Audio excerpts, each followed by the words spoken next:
logging in and joining us, but want to give you guys a quick introduction to who I am so you know who's educating you tonight and who's going forward. Um, I am Brandon Martinez. I am the team leader, managing director, former majority owner of Keller Williams Legacy in Baltimore, Maryland. Specifically, if you know the Baltimore area, we are in Towson, Timonium area, just north of Baltimore City, in the county area. Our market center has been part of what Gary's Top 100. What are these trophies I got back here? Been black belt. Um, we've been top for a bunch of things. We have several millionaire real estate agents. One agent who just qualified last year. We had another agent who missed by $100,000. So we produce well. I should also say our agents getting to $1 million status. Our average price point is about 332,000. So we are not in a everybody sells a home that's $1 million. Our agents get it out the mud. We work hard. We grind. We do a lot of units. That is who we do and what we go after. Um, it's funny because I think I'm one of the most laid back people around. And what I find out is people think that I'm very intense. But what it is I'm locked in on a goal, I'm focused on it, and I want to make sure that we all hit it. And I will drive each of you to reach your goals as well. But I love people. I love being interactive. I love having conversations and going forward. So I do want this to be more of an interactive session for each of us because I listen to me talk all day long, and I don't feel like hearing me talk all night long. I want to get some interaction, hear what you guys are going through, know what you've been learning, know what you guys have been having conversations on, and go forward from there. Um, if you're able to have your camera on, throw it on. Let's sit, let's chat, let's go through. Let me help you in any way that is necessary for you to feel like you're getting the most out of not just the Ignite classes, but being in Keller Williams and connecting with others as we go forward. What I love about this group is we got people from literally east to west coast. Philly being a little bit further east than I am, going all the way out to certain areas in California. So that's awesome. Like absolutely awesome to go forward with. Um, Question for the people who are on. Is anybody going to family reunion in February? Does everybody know what family reunion is?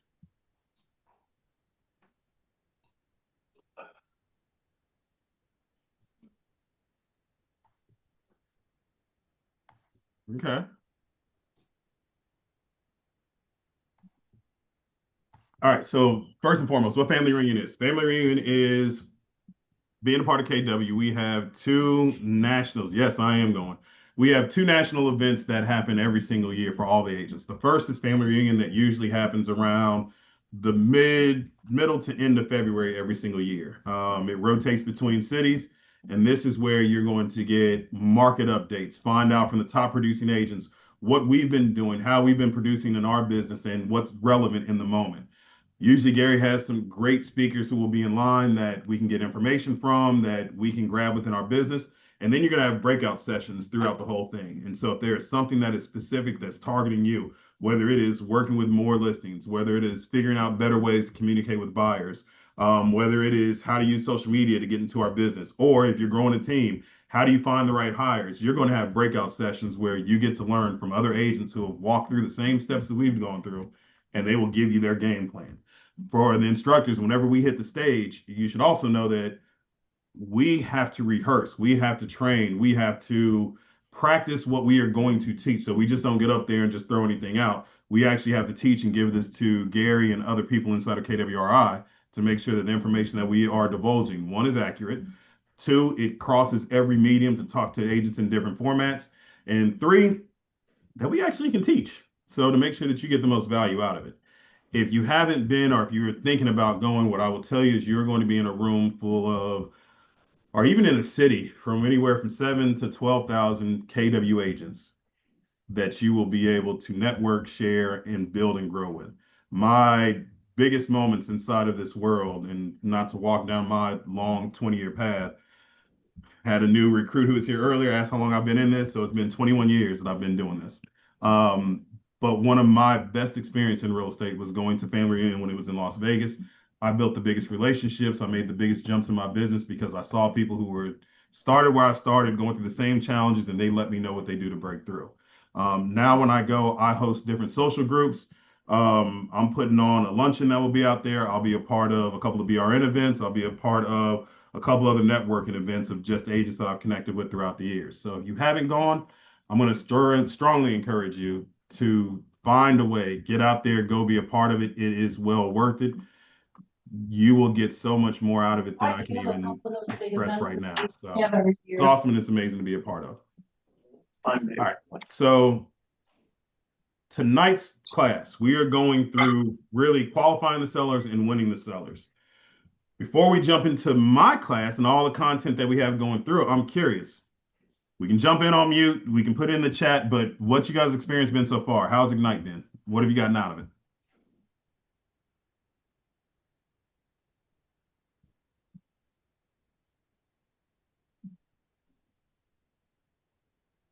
Everybody all at once. It's a lot of information and great instructors for sure. Nice. Nice. Great insight. I love it. Nice. So, with a lot of information that we receive, go ahead, Oh, Demetri. sorry. No, go ahead, Demetri. I was gonna say it's pretty detailed. I feel like as far as like having questions about how to be an agent starting off, it kind of helps because that was my biggest thing. It's my first year being in real estate, and I feel like the most important thing for me was learning how to be an agent because I didn't learn that in a class, if that makes sense. Hmm. So yeah, that helps. Yeah, in the chat we got, I'm brand new. This is helpful, and encouraging, informative. Nice. I'm glad it's been helpful. I think, and somebody said earlier, a lot of great instructors. And what you're finding is this is agents taking out of their time to go in and just say, hey, I want to give back. I want to help others and teach them in any way. So, like in my world, it's 9 o'clock at night for me, right? And I'm still in the office grinding away. There's ice, there's snow, there's everything else out there. And I wanted to make sure that I was here to just give back and help out in any way possible. So this is just a part of the community that you come into. And another shameless plug for Family Union, you get to meet all these people in person and get to be around, like I said, 7 to 12,000 people who are willing to give you any and everything that they can to help you get to your next level. All right, I'm gonna make a couple of adjustments with my screens here, and then we're gonna get started.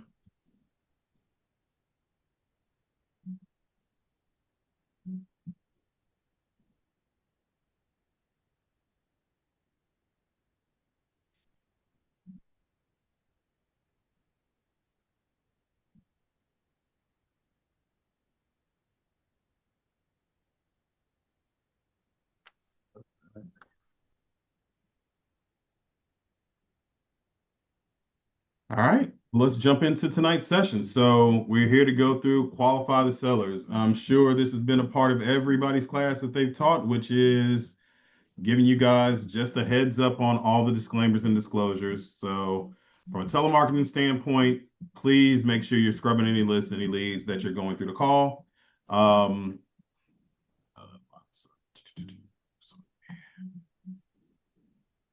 All right, and the next part is the materials that we go through as far as compensation and commissions being discussed.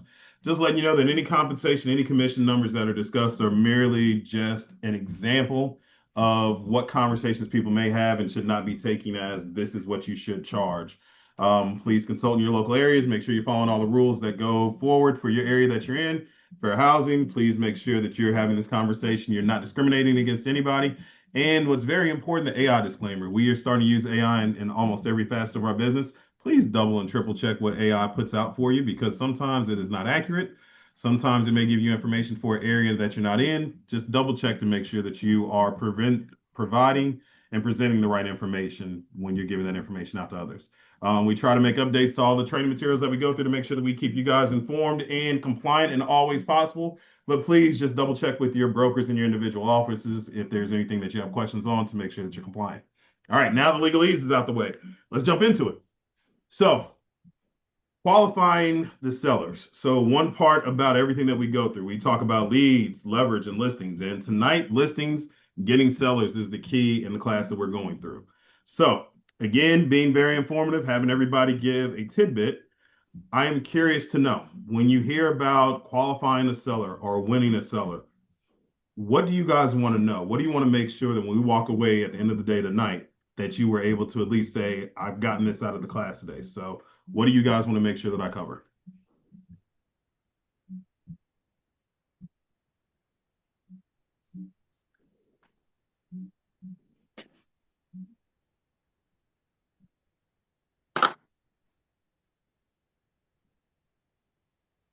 I guess the the process of um like getting to the closing table, like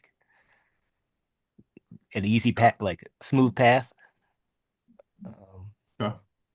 yeah, There'll be elements to that, just to give you a heads up. Some of it we will get into. We're going to spend a large part of tonight of getting you set up to get to that person wanting to use you before we get yeah. into the transaction. So if we don't dig deep into it, I'm going to give you my contact information and I'll walk you through all the processes. Because, side note, other things that we've done, I've built out a transaction management company that is being used across the country right now as well, Mm, um, for agents to be able to use to go from transaction to close, from contract to close. So if we don't touch mm. deep into that through the night, I'll make sure that we get you some resources on it as well.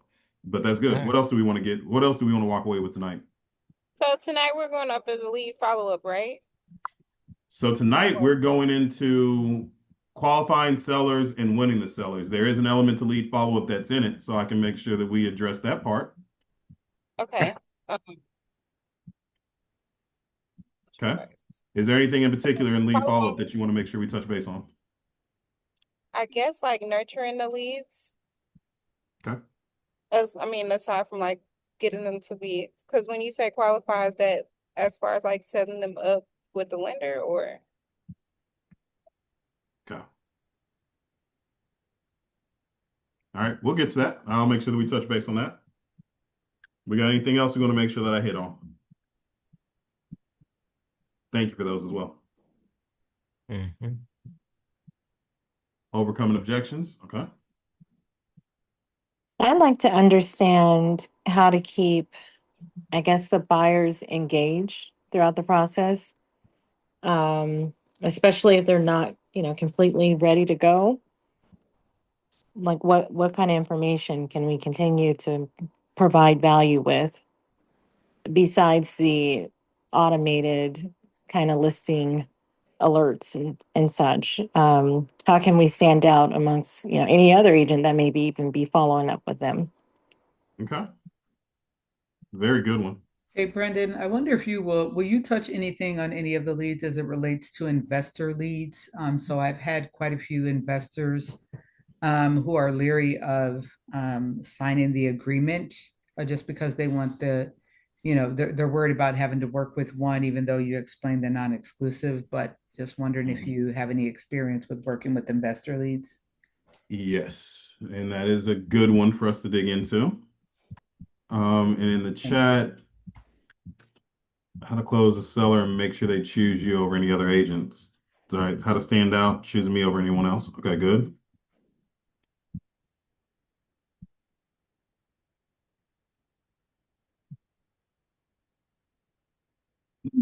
Building a CMA.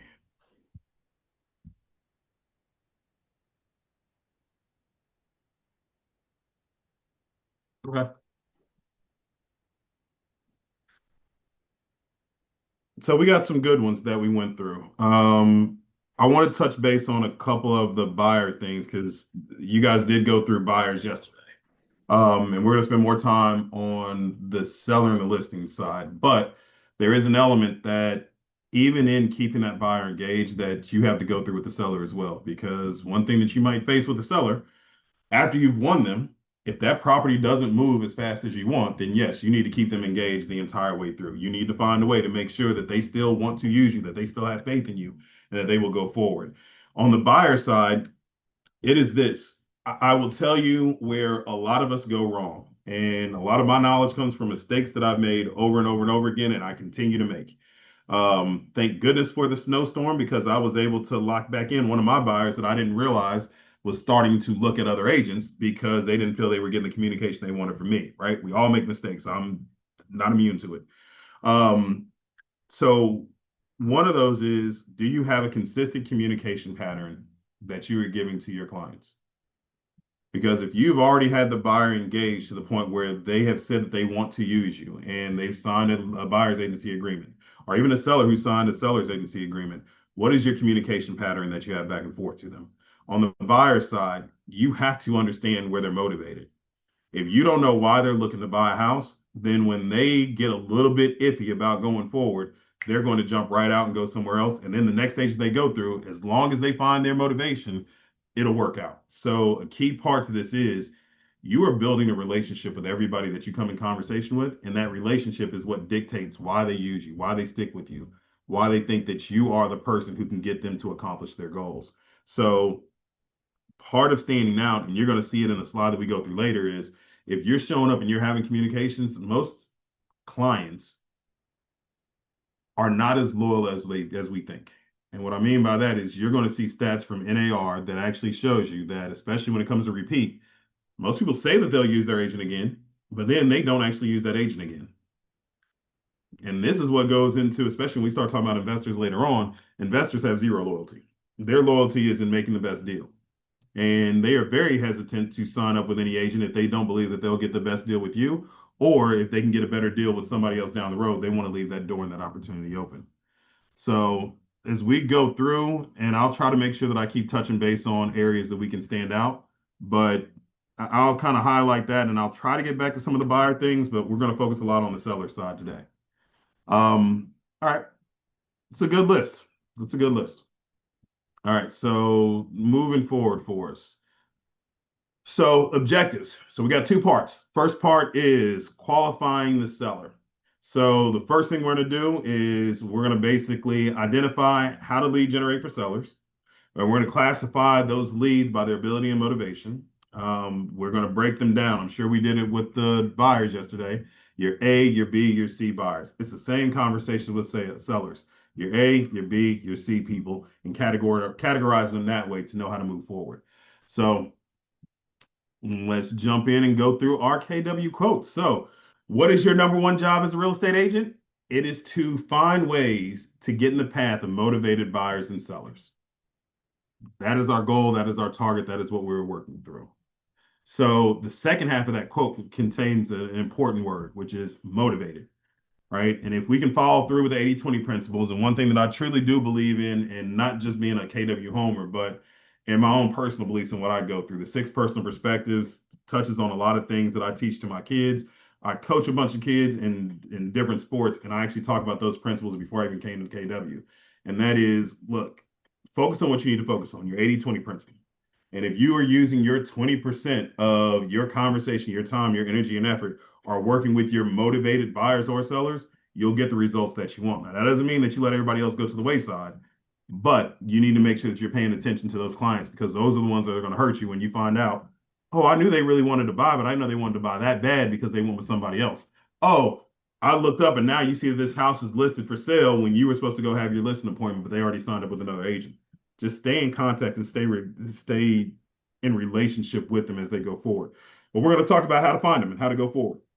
So first is finding the motivator. Not sure if you guys saw this part yesterday, but the myth understandings of what blocks success. And I'm going to tell you what one of my biggest issues was when I started.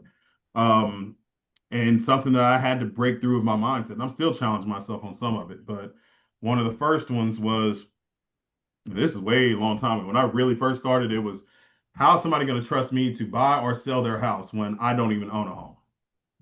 Knock that one out relatively quickly. They trust that we've been trained and we're professionals and we research and we go through it. And it's not something that people actually focus on. They just want to know that you are a professional, you can handle what they're asking you to go through.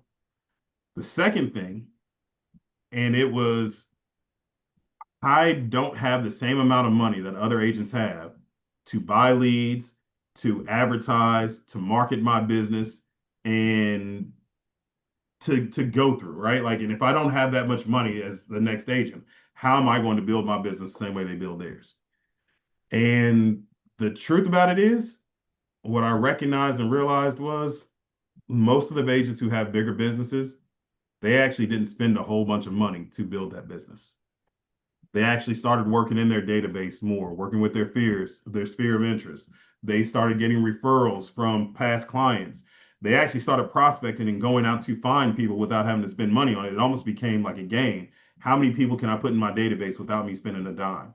And once I realized that a lot of times the things we spend money on becomes distractions and it becomes just opportunities. Like the smartest and the dumbest people are us, real estate agents.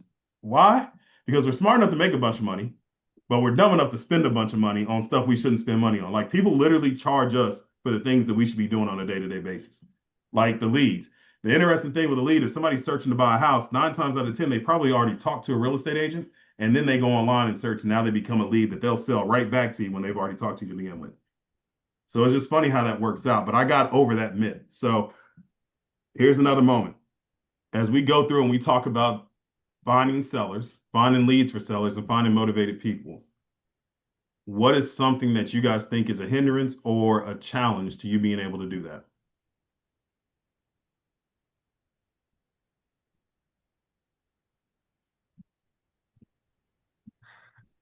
They still have to pay off their mortgage or That's their a good one. yeah. You know, a large part of the time it is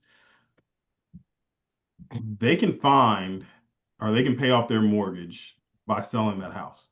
But that's part of us going through and asking questions to make sure that they're motivated and they're able. That's just simple, not so much an objection that should stop you. That's just a question that we need to learn to ask and to go forward with. But that's a good one. What's another objection or what's another hindrance or something that we think stands in our way of finding somebody who's motivated to sell? Um, People want to buy a house, but they don't have like money saved in general, like for that down payment, closing costs, like just the preparation in general of having the funds. That's a First time, first time home buyers. it's a very polite way to say people are broke. They ain't got money and how they gonna buy a house. They're renting that they want to buy, but they can't like really afford it, but they want Okay. to. But Here's a secret. I think it is ways around it because I just had a closing today and it was ways around it. Cool. Congratulations. Thank you. Look, that pops up with people selling their house too, right? They don't have enough money to fix up the house to get the max money that they want. Like those things that are perceived as obstacles are just things that we need to figure out and figure out a path to help them get to where they need to be, right? Um, I'll tell you another objection that I thought was the person who wants to sell their house, to find a seller specifically, they're automatically going to use the person that they use to buy their house. That's who they're going to go sell their house with. So, I got to wait for my buyers to turn around to sell before I can find a new seller. I met several people who would rather listen to friends and family than a realtor. 100%. What's ironic to that is I'm sure you have friends and family, so they should be listening to you as the realtor as well. Are we in conversation? Are we in communication with them? This next slide, this is actually one of the most interesting things, and this is a slide I look forward to each year when I go to family reunion because Gary will give updated numbers. Excuse me. All right. In this slide, it kind of lets you know how sellers find the agent that they want to work with. As you take a look at it, tell me what stands out to you.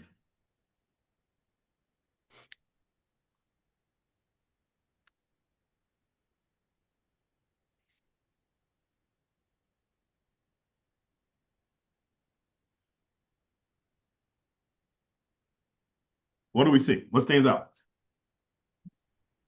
Referrals that a lot of sellers find their agent through referrals. Hmm. When we say a lot, is a lot considered more than 50% or less than 50%?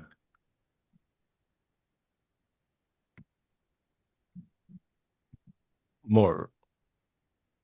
So even when we say a lot of people get there through referrals, the majority of people find their homes through referrals.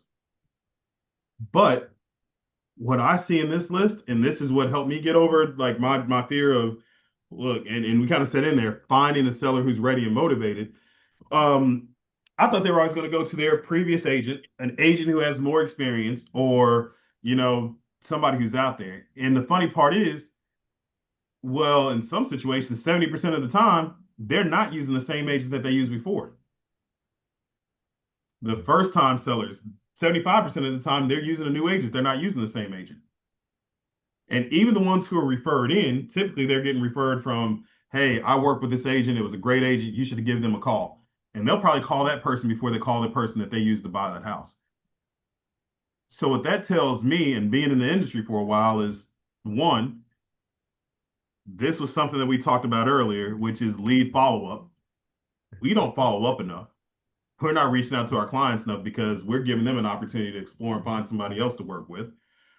But also, when I say we're not following up enough, that means other agents aren't following up enough, and they are leaving an opportunity wide open for you to go in and start to form a relationship with that client to be able to build a business. So the fear that we had that, look, they're always going to search and find somebody else, the data shows us that it is wide open for us to be able to start a relationship and go forward. Now, how do we want to start the relationship? I think what we just said earlier, which is they're going to get a referral. That is the best way that we can see. So we need to be in relationships with people where people are referring us out. If we can build that relationship, then we started everything that we want to start. And I guarantee our business becomes easier. We talk to anybody who's a millionaire real estate agent, most of their business is going to come from, I get a lot of referrals. I do a lot of client events. I do things to celebrate the people who give referrals out or who refer me out. Why? Because that's where most of our business comes from. Right. So I find that interesting to go through. So I keep that in the back of my head as we are exploring through. So as we look at shameless plug for KW again, in command, that is the best way for us to stay in a relationship, follow up, and actually track how we're communicating with our clients. We should have learned in previous classes that we have the 36 touch, we have a 19 touch. If you follow some people on social media, they tell you that you have a 100-person touch or a 100 touch program. But going through those, that's how you're going to stay in relationship. But use command for it because it makes life easy. And I can tell you, I actively use command. I actually use it to stay in relationship. I use it to remind me when I need to make calls and go forward. All right, so quick break as I grab some more water. But what have we picked up so far tonight?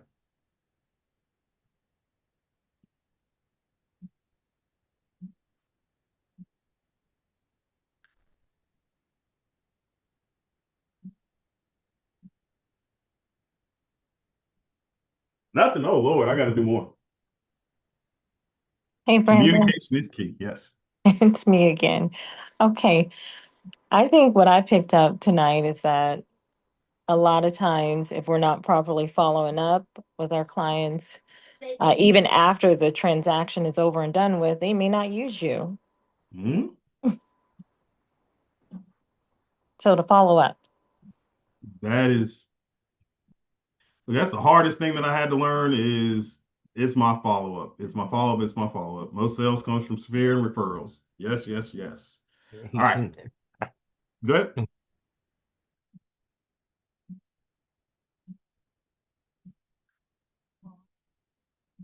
All right.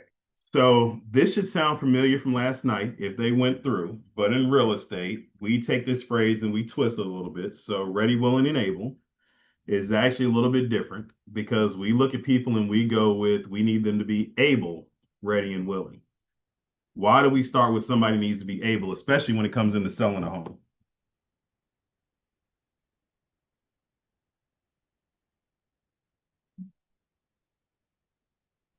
Because if they're not able, they can't be ready for anything. Yeah. Like when you come to selling a house, this is what the interesting part is. Like anybody could want to sell, but we asked it earlier, they may have a mortgage that needs to be paid off. So we might need to qualify and figure that part out. Um, the recent listing that I just closed, we had to work through the mother was living in the home. They had to find living arrangements for the mother as they were moving out of state. Um, we have more than one person on the deed. We have somebody who passed away. We need to get that cleared up. So that able really makes a difference. And I'm gonna be honest, why it makes it even a bigger difference because I almost can guarantee none of us are in real estate because we don't want to make money. Like it may not be the number one factor, but at some point we want to make money when we sell a house, right? Well, to be able to do that, we need to make sure that we're in position to actually have clients who can close that we can make money off of. And I always kind of line up with my agents as I'm sitting down and I'm coaching them through just understanding what an actual pipeline is. So I know they have A, B, and C, but I look at it as if you can go through these three P's, you can actually cash flow your business on a regular basis. What do I have pending? Things that are under contract that are going to close. What do I have in my pipeline? And my pipeline is listing agreements that are signed that are on the market but don't have a contract. My buyers that I have a buyer's agency agreement with that are pre-approved and that are actively searching. And then my prospects, which is everybody else that I'm in relationship with. So it could be people who are pre-approved but not searching. It could be people who are ready to buy a house, but they need to get pre-approved. It could be right now, I have a seller who is going to sell in March, but they're not ready. Right now, it's a prospect because part of it is they're getting divorced, but also we're going to see if they're getting divorced. But in March is going to be that time frame when everything becomes official. So I break it down that way, and that's how I cash flow my business. So can go through that in detail a little bit more a little bit later, but I use that just as a key to understand the running the numbers of a business. But being able, make sure that you have somebody who can go forward. Let me see if I do this. What does this look like? Oh, let's do this. All right. Now,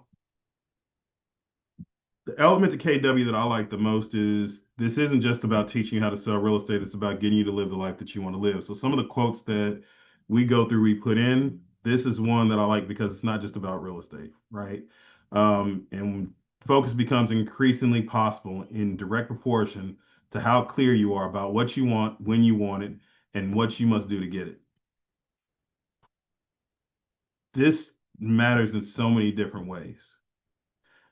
If what you focus on expands, right? We hear that all the time, but think about this. If you're trying to sell your house, all right, well, most sellers know what they want. They need to know when they want it, when they need that house sold. They're looking to you because they need to know what they need to do to get it done. And that makes our role really, really clear. We need to help them accomplish the goal that they're going after. We need to help them close that transaction, right? So if we're going through that, we look at this matrix of them being able, willing, and ready to go forward. What does able mean? Able is just the potential that that client is financially and legally capable of completing the transaction. Them being ready, that they are motivated, prepared, and ready to make the strategic decisions to get that home sold. And willing, hey, they're just eager. They just want to get something done. May not know how to do it, but hey, I'm just willing to work with you. And if we went through it last night, we're going to go through it again of how do we break these people down into our A, B, and C categories. So our A category is people who are ready to move in the next 14 days. Our B category, the people who want to, but it's probably going to take somewhere between 50 and 60 days.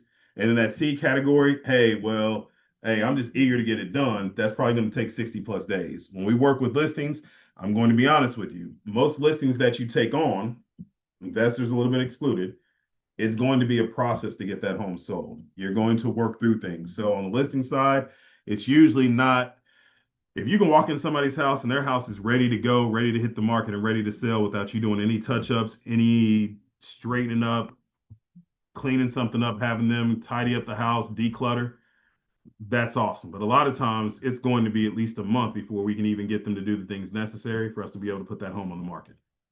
So I'm going to tell you with the sellers, you got to think about a realistic time frame to go forward, and it may be a little bit later where for the seller, you may say, all right, if you can sell this house in the next 30 days, you're an A. If it's 30 to 60 days, you're now a B. And if it's 60 plus days, now we're looking at our C client or our C clients, right? But it's just a process that we walk through. All right. And just because it's longer doesn't mean that they're not ready. So I'll use my March sellers. I've been in communication with them since September for them to sell. And what they realized they were going through the divorce is they weren't ready for the kids to have to figure out what they were going to do with school and navigate through that process. So we went from, all right, we'll be ready to put this home on the market to now we went through a checklist, which we'll talk about a little bit later, seeing things need to be done in the house and recognize that, okay, we need to get this done closer towards the end of the school year. So that's why March, they're going to be ready to go with the anticipation that as soon as the school year is over, they can have that home go to closing. And that way their child doesn't have to worry about any disruptions in school. So just the path and the process that we go through. Um, I'm gonna move us forward a little bit because I'm looking at my clock and I'm a little behind for where I want to be. All right. So with that framework in mind of qualifying potential sellers, how do we qualify them? What do we go through? What should we use? So to qualify people, usually I build out checklists, I build out models. It's what we go through here, right? So I've actually created a document that I'll use. I'll share it in the chat. There should be one inside of your materials. I've almost copied it exactly off of that, of just a checklist to go through when I'm having conversations with my clients and they even mention that they're thinking about selling, just to start walking them through the conversation, right? And we talk about finding the motivated. Well, how do we walk them through the conversation to figure out what they need? So, all right, I'm going to open it up before I show mine. What do we think is a good question to ask somebody if they say, "Hey, B, I'm thinking about selling my house.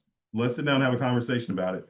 What would be a question that you would ask to that person who just mentioned that they were thinking about selling? Maybe what's their next move? What's the next move? Okay. Is your name on you- Why? I see a bunch. Okay. What's Yeah, your timeline? I like well, it.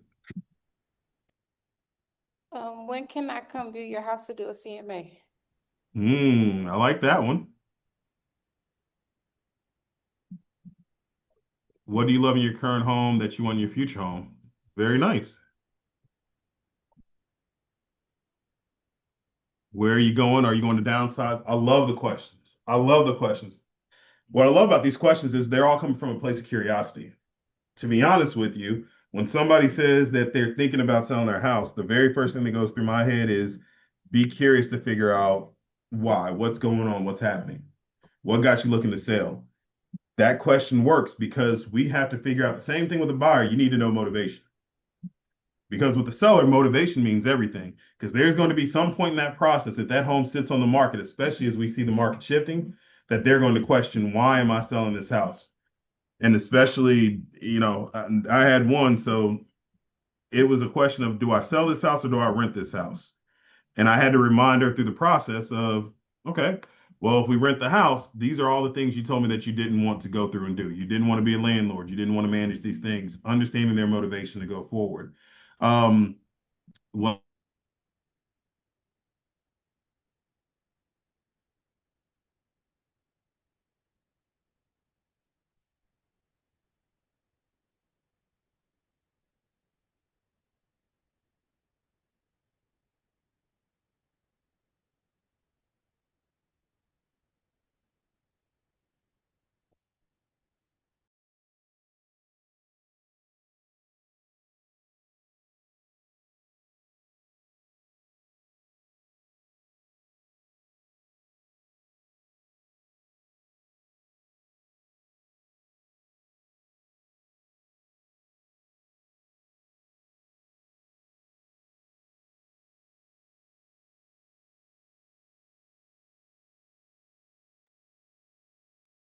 what happened?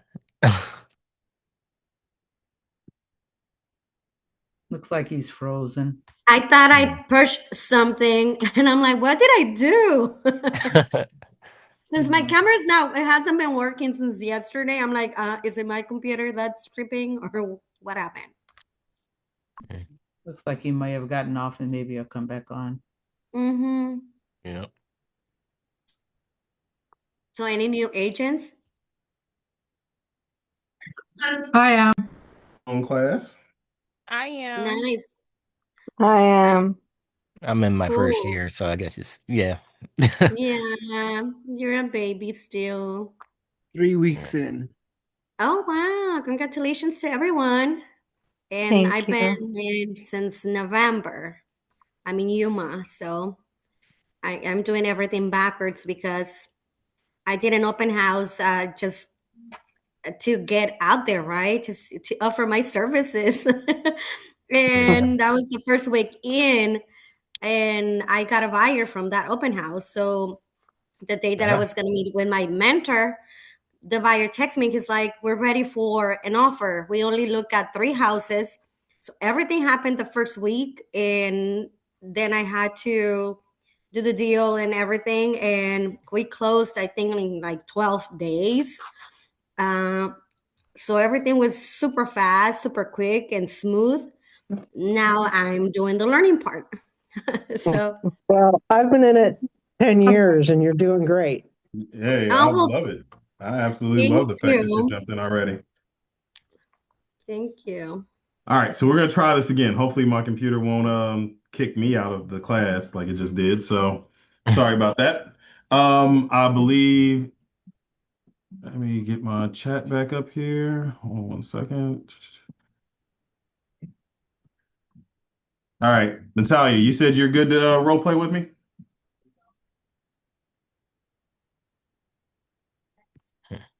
See here.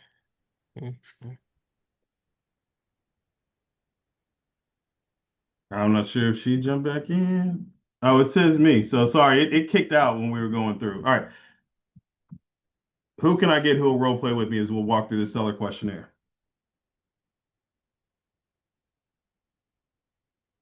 I'll do it.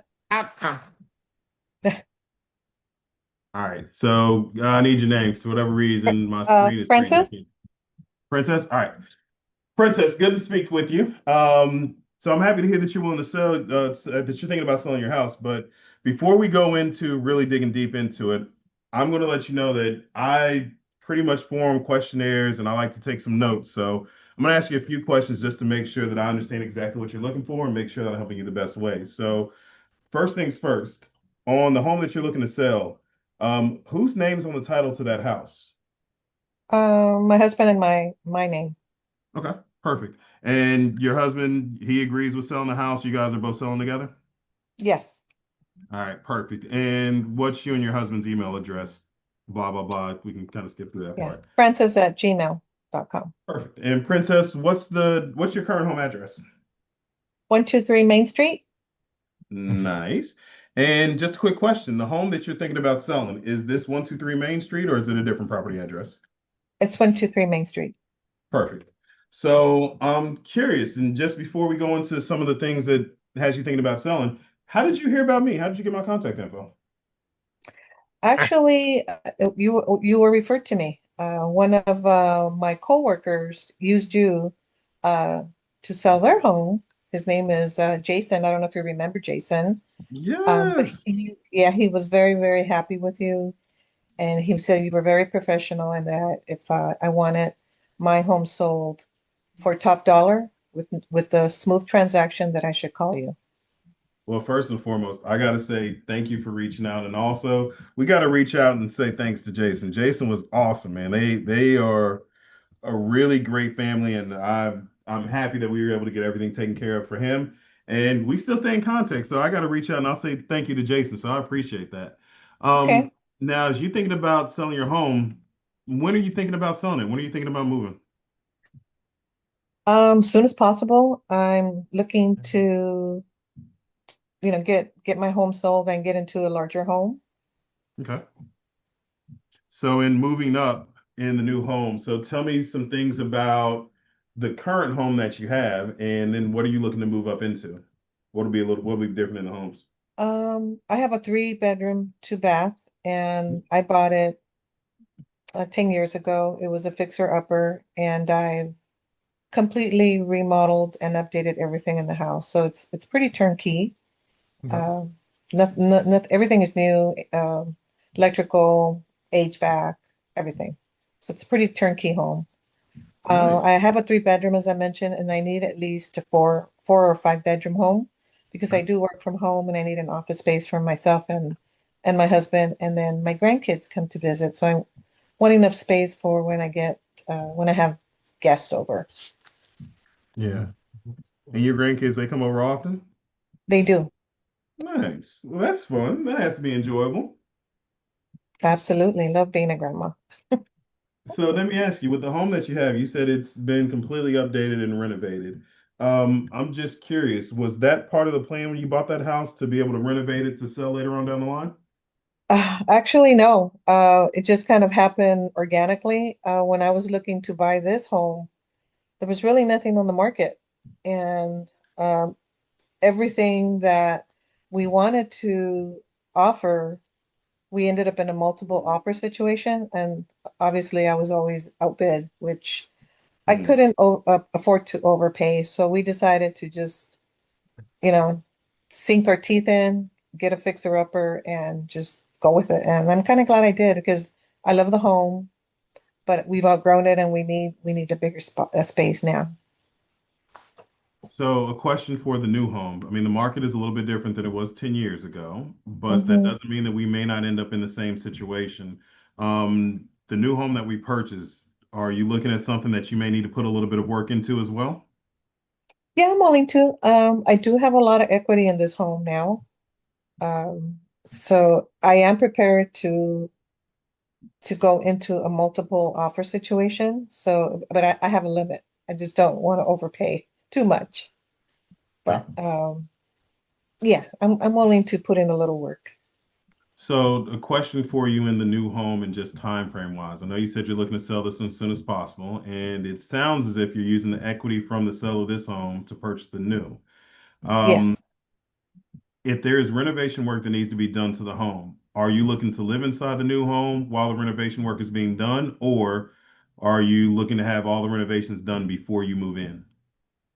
I would be willing to move in and then just do it slowly. And Okay. that's what I did with this home. So it's okay. As long as it's livable, I'm okay with doing it while I live in there. And you said you want to move sooner than later. So right now, what is the situation at home? Are your grandkids able to come visit and stay with you right now? And how does that affect like the work life that you had? Because I know you said you need an extra bedroom so you can start working from home. Um, I mean, well, I do want to move quickly only because my daughter is actually pregnant and she's going to come and stay with me for a bit. Mm. So, like I mentioned, I do work from home, and so I just need that extra space. I don't want to be crowded in and have some difficulty working from home. So I really want to sell. Like I said, my house is turnkey. You can put a for sale sign on it today if you want to, and uh, um, market it. So I'm ready to go. I just want to find the house quick. Perfect. Well, I'm excited to get started on that. And just knowing the market and how things go, and it's part of the reason why I'm asking questions, just because I want to understand the framework. So if something happens expected or unexpected, we already know how to approach it when that situation comes. So I'm Mhm. sure Jason told you that I prepare for all alternatives and all situations. So some of that is just from asking the questions that we go through right now. You mentioned your daughter being pregnant and her moving in with you. How far along is she right now? She's about 6 months. Okay. And it sounds like we want to be in the house before the baby comes. I would love to. Oh, all right, perfect. So I got a question for you. If this market is not moving as fast as it once was, and we're not able to have this home sold before your daughter has the baby, how would that affect your situation? We can still manage, but like I said, I would like to just see if we could sell it. I mean, we Okay. can manage with her coming in. I mean, we'll be a little tight, but I'm willing to hold off. I mean, we can live with that. It's not a problem. Okay, perfect. And then just a question in regards to if we are able to get the home sold very quickly, would that propose or would that form any problems for anybody in the household if we were able to sell that home, let's say within the next 30 days? No. Mm-mm. Right, awesome, awesome. And is there any situation that would pop up that would prevent you from selling the home? I don't think so. Okay. I don't think so. And you I have a mean, the rough, only thing is I would have to sell my house in order to get the new home. yeah. That's the only worry that I have. I don't want to go find a house that I love and I'm stuck here with not selling my home. And so typically what we do in that situation is we make sure that the new offer on the house is contingent upon your home being sold. So that is a very easy process for us to walk through and just make sure that as we are writing offers and we are looking at the new homes, that buyer, that seller, that property understands that it is contingent upon us being able to sell our house. So we're going to work hand in hand to make sure that as we're searching, we also have the home on the market, being marketed the right way for clients to be able to really just go under contract so we can do everything smoothly together. Okay, I Um, love that. yep. And a couple questions. I know you said you have a lot of equity in the home. How much do you own the house right now? I owe like 100,000. Okay. Awesome. All right. And so based upon what you've given and what we've walked through, I appreciate that. That's given me a lot of information. All right, we're going to pause script. Now, on the questionnaire that you guys can see, and I don't know if you can read it, but it's going to ask the question about how much do you think you can sell your home for? You are going to have a difference of opinion with agents in this moment. I personally do not like to talk about how much that you're going to sell the house for on the first phone calls we're going through. I'd rather sit down, see the house, see what they're talking through because your definition of turnkey and ready may not be my same definition of turnkey and ready, right? So I want to walk through, I want to see, I want to get an understanding of the property, and I may not know the areas. So I'm not originally from Baltimore, right? And what I faced when I came here was having these conversations with clients, and they would mention the area. I have no idea where it is, and they could say, "All right, well, I think I can get 700 for my house." And I would just make a statement like, okay, we'll see if that's possible. And on one side, it is just me saying, all right, I hear what you want, and we'll figure out if we can get there. On the other side, I go out and I look at the house and I'm like, man, there is no way we're getting 700 for this house because of condition, because this is the largest home in the neighborhood. Everything else is selling for way under. And now they are locked in because I said, okay, we'll see. All they heard was, okay, you're going to get it for 700.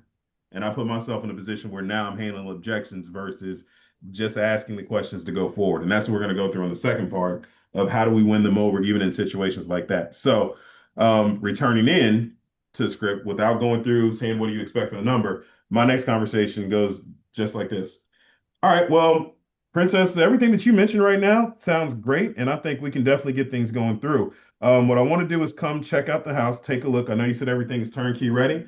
I want to walk through, and a lot of times I actually have my stager walk through with me because she has a better eye. Unfortunately, and I'm sure Jason told you this, sometimes I am just a man. In my office, even when you walk through, I don't even have pictures up because I just put my head down and work. So I love to bring in some professionals who can help me as well. So I would love to come take a look at the property and spend about anywhere from 30 minutes to an hour just sitting down, walking through a couple things with you.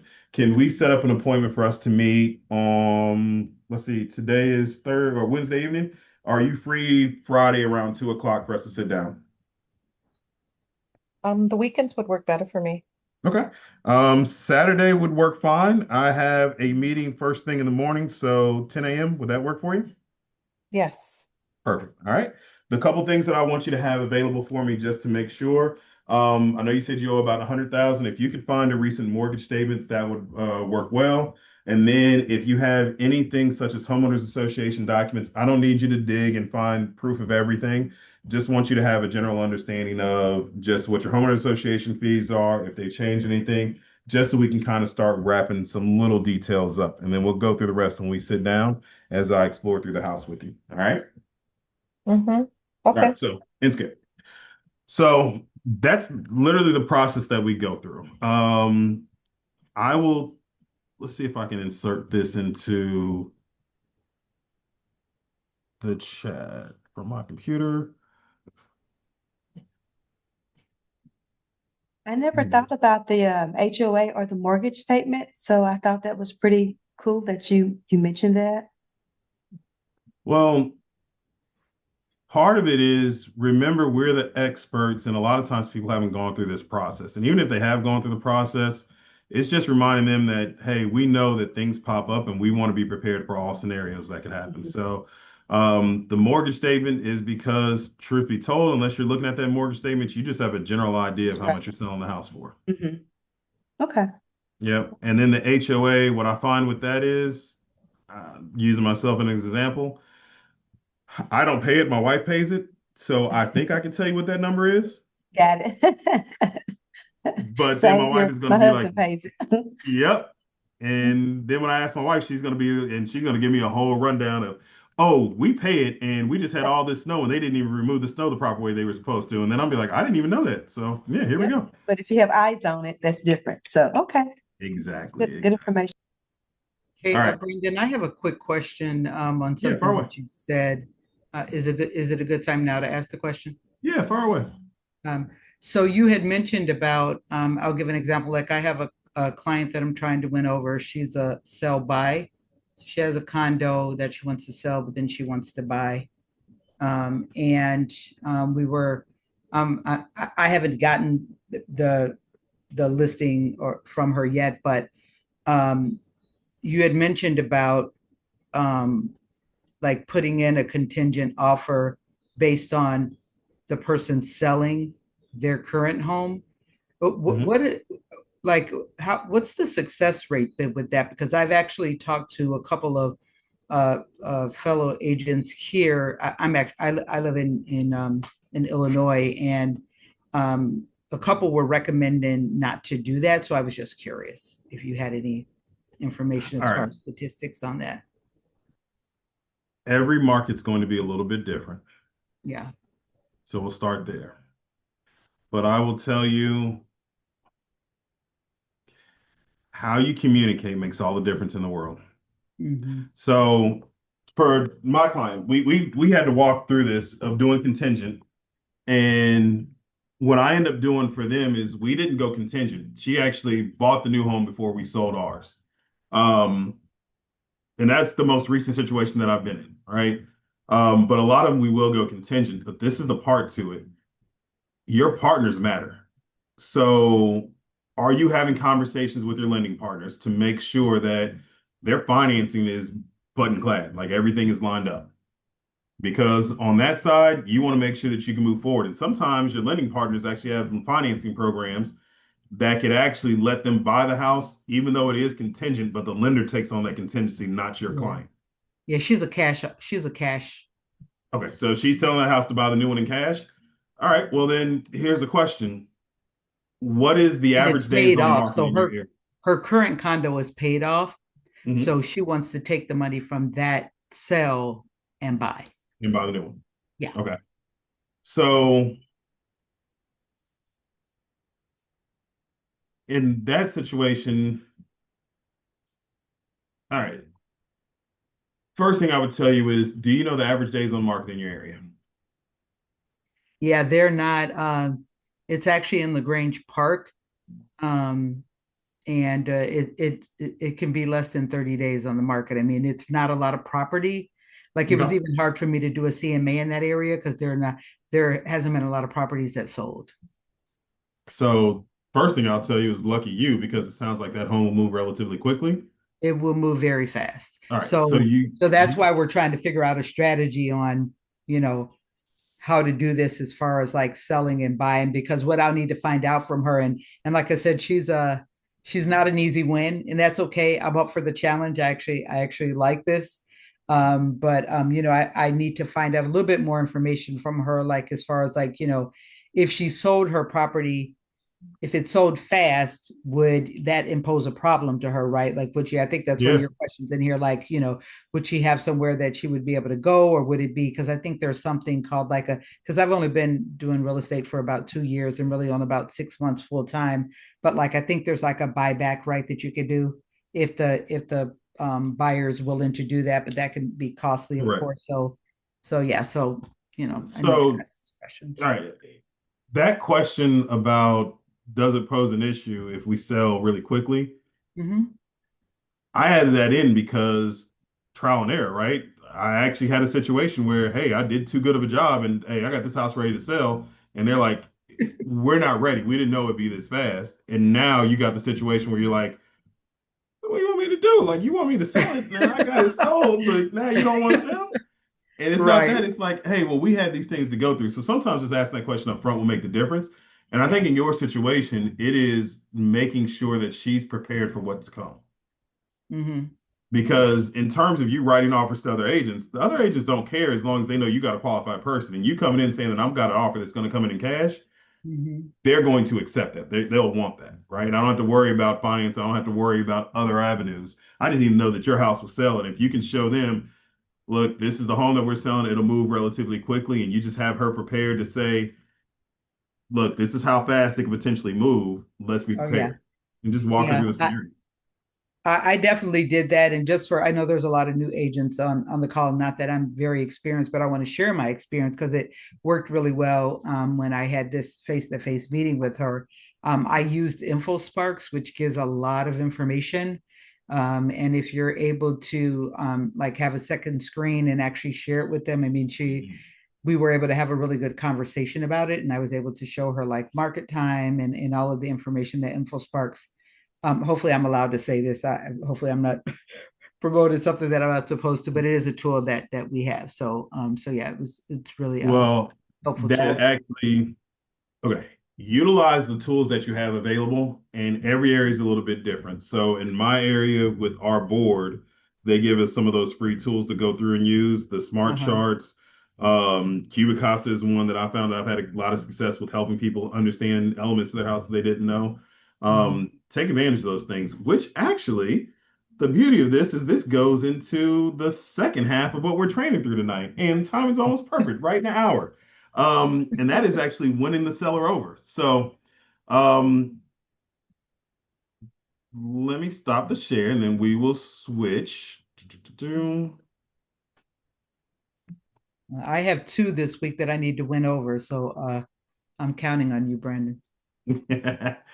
Hey, well, I operate like No every day is pressure. game seven, so I'm here for you.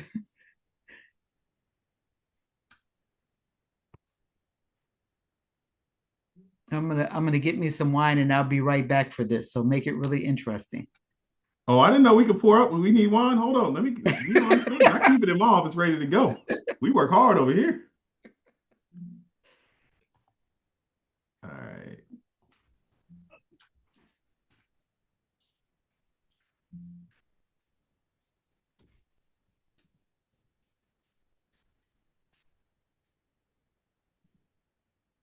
When you're down, I'm low.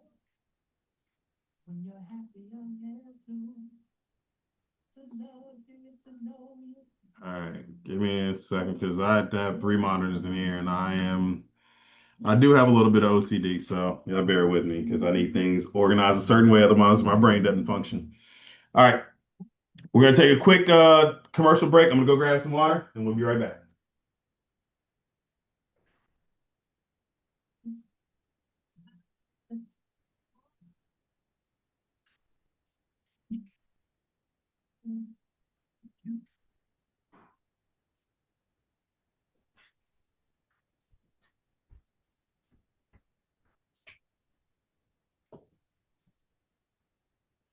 And when it comes to you, I do it all.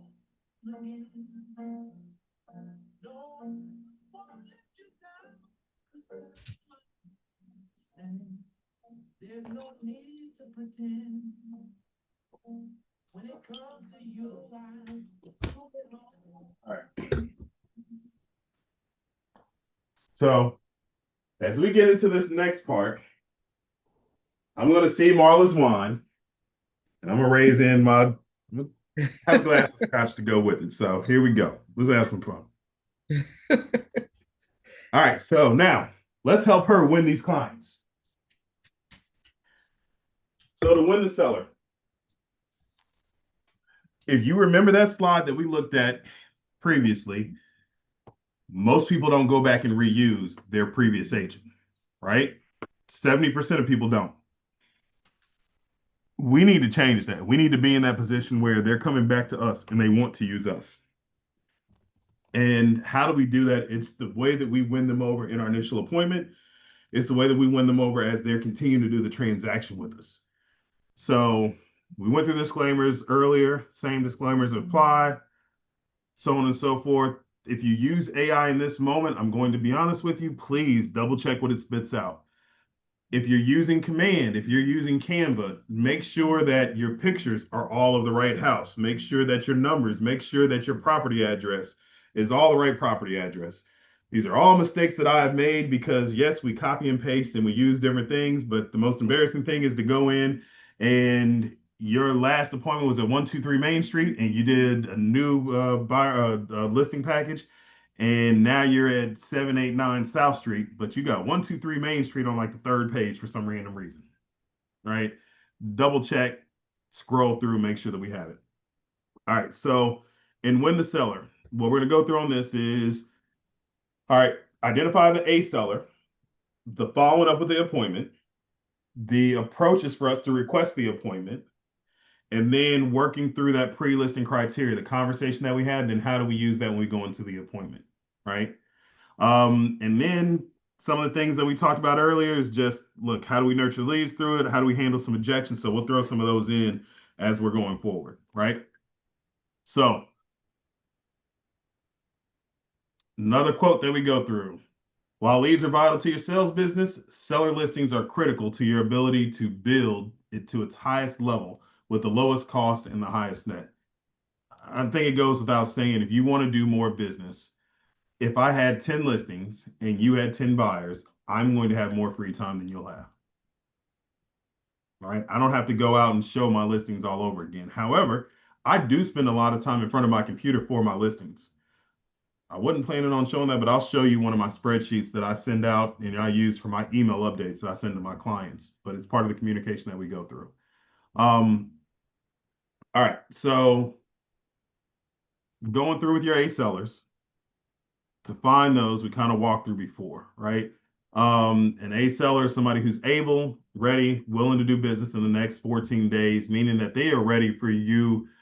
In their minds, they're ready for the house to be active. It doesn't mean that the house is going to go on the market, but in their minds, they're ready for it to go. If we can find these people, we are great. However, finding these people comes from cultivating your database and cultivating conversations with them. Because listings, they give you leverage, they give you time, but listings also give you leads. I believe a young lady said earlier tonight, she did an open house. If you have a listing, you do an open house, you can grab buyers from it. If somebody else has a listing, you do open house, you can grab buyers. Usually listings lead to more business. That's why we want it. That's why we go through it. So just kind of walking through some of the benefits of doing listings. Seller listings means you have more marketing opportunities. You have more control of your time. You actually can maximize your compensation. You can do more volume than you can with buyers. Being on the front end of pricing creates an intimate knowledge of the market. That is 100% accurate. And then properly marketing listings brings you more business. Absolutely correct. So all those things are very true, but those are the virtues of dealing with listings. Sorry, I'm going to go through some of the stuff really quickly just because I want to get to a little bit more role playing for us to see it. But as we go through, so in KW's models and systems, one of the models that they go through and they built out is a 7-step seller service cycle. And if we go through models and the models help us to get to where we need to be, if we go through this service cycle, what you're going to find is you have lead conversions, right? So your lead generation, lead follow-up, your pre-listings, right? What you go through, that questionnaire that I walked through just to understand what transaction are we getting into? What can we do today? What happens? Your listing consultation. That's what we're going to go through today as well. Just making sure that we understand that. What you're going to learn in some later on classes. So this goes into the gentleman's questions earlier. Servicing and marketing. So now that you're in the transaction classes that you have coming up, you're going to see how to service the transaction, your offers and negotiations, and then working contract to close. Those are all classes that are coming up. And then one that is very important, your post close, because your post close leads to more business as well. That's going to be in a class that comes up later on as well. So tonight we're going through leads conversion, pre-listing, and consultation. So those are all things that we're going to work through as we go through this evening. All right. So let's talk about how to convert these people. So if you get an appointment or you have that conversation that we had earlier, which is I'm thinking about selling my house, let's reach out. So if it comes in a text message, email, whatever the case may be, what is one of the first things that we should do with that A lead that just came over to us?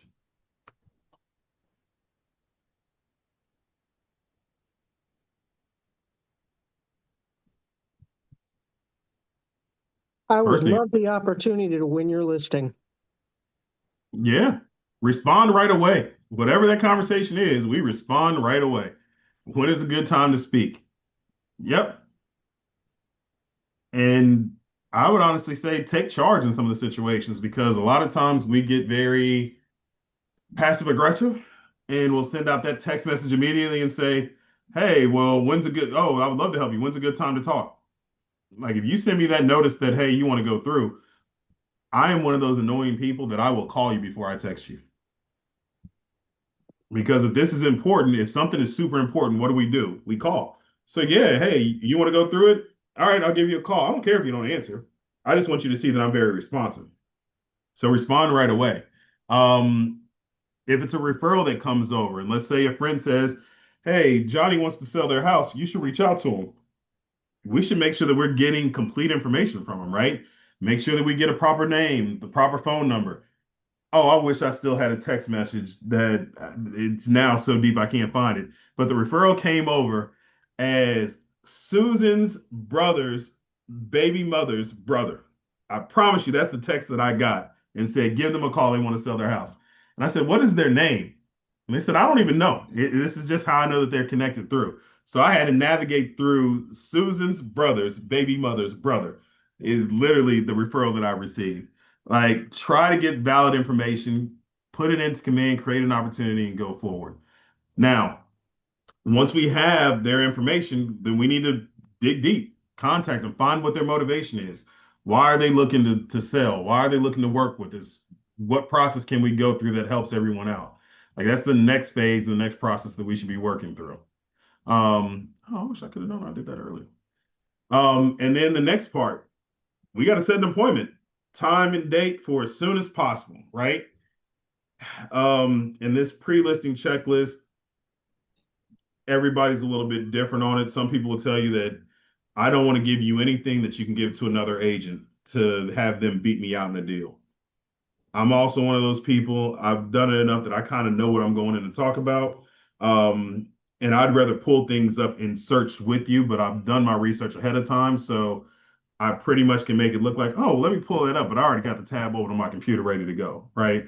So it looks like I'm being very authentic, I'm being intentional, and I'm focused with you, but it also shows you that I'm very resourceful. I can pull my resources just like that. So I'm curious, poll to everybody. If we talk to sellers and we saw that poll of how many people will reuse their agents from before, what do we think that most sellers want from their agents? Results. Results. Okay. You say results. What do you mean by that? They want to see that you actively working on it, that you stick to your word, that you are consistent, Hmm. following through. Yep. Yeah. This Communication. one client of mine told me what she wants from me is for me to be able to do something that she can't do. Those were her exact words. Ooh, that's a real one. Like, honest to God, that is it. That is absolutely. Because she knows it's an easy sell, right? And she's a cash buy. Mhm. So she wants to know what I'm going to do for her. And I'm not mad at her. I think Okay. that's a lot of their expectations though, too. I mean, you are hiring somebody to do a service for you, so what's the Mhm. point of me hiring you? Yeah. That's very true. Like, when they poll people out to see what do most people want, and you can kind of see how it went through. And honestly, it's kind of an even grab because everybody's a little bit different. They want to know that you can price a home competitively, right? They want to know that you can get their home in front of potential buyers and that you can sell that home within a specific time frame. And some will, some won't. Like, if I need to fix up the house and go through, but I just need your eye to tell me what needs to be done to make sure I get top dollar for this house. So at the end of the day, it was summed up in I need to know that you can do what I can't do. Because at the end of the day, if I can just put a sign out in my yard and say the home's for sale and it gets sold, what am I paying you for? Like, this is where, to be honest, what we have to go through and do, we have to literally build trust, build confidence, and show our competency to the client. And for some, it looks different than others. Now, this is where I will tell you, in this process, we have to be patient, but we have to understand that every question that comes to us is not an objection. And sometimes the objection is them just processing in their own mind of, is this a way that it can be done that I can't? What's different? So we have to be, one, very inquisitive.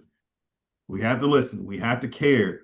We have to find that delicate balance because sometimes it's just listening as they go through. If I've lived in this house for the last 30 years and this house has a lot of sentimental value to me, and now I'm selling for whatever reason it may be, there may be a day that I go through and I say, nope, I'm not doing it. I don't want to be bothered with it. And if you're too pushy and you're moving too fast, hey, B, you got this home sold in 5 days, and I really didn't want it sold for the next 60, you got to be prepared for those things, but we got to listen, we got to ask questions.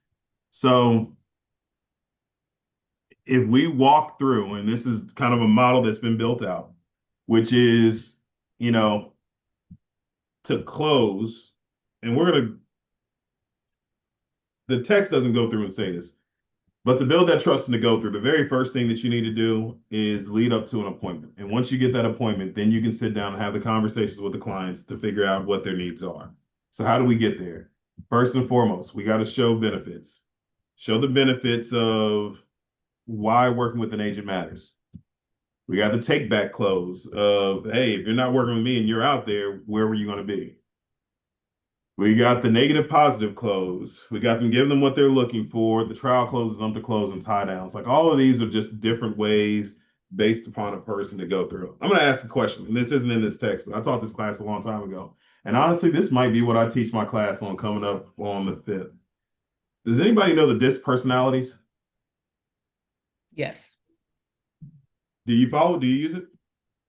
Yeah, I use it I'm in executive leadership in my day job. So yes. Yep.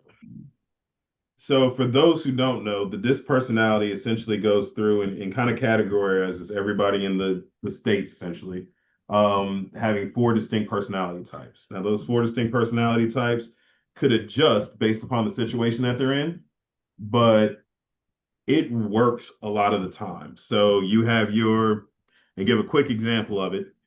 You have your D personality. So let's use an elevator as a scenario. You get on the elevator and all right, now I need to go to floor 10.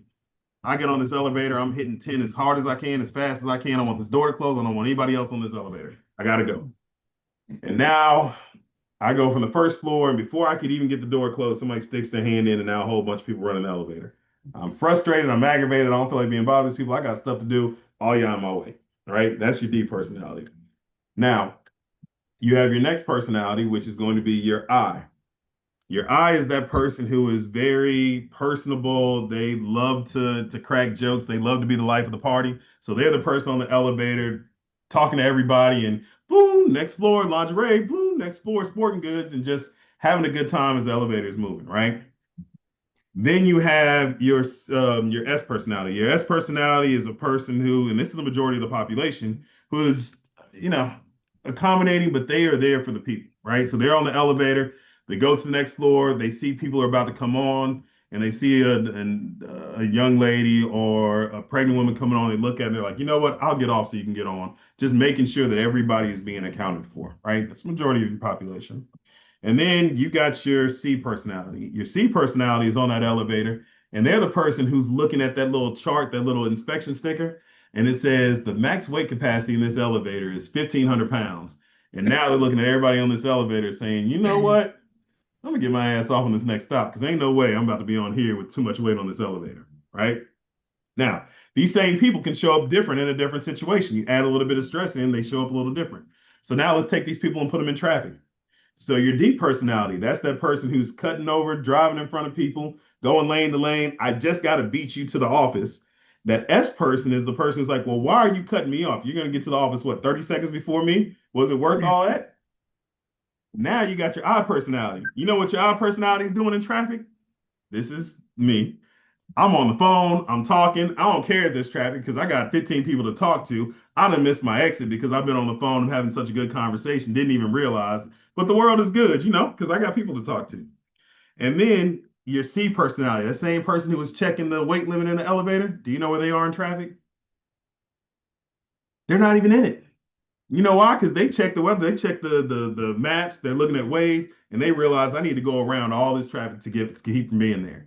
So if you can use those personality assessments, then you can start to figure out which of these closes work for people, what conversations that you need to have with people, and how to navigate through.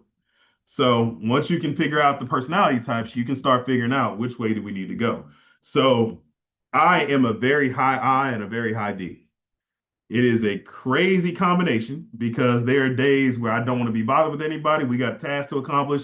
I'm very focused, but then there are other days where I'm the life of the party and I want everybody to be engaged, right? So using that, oh, sorry, I done moved the slides.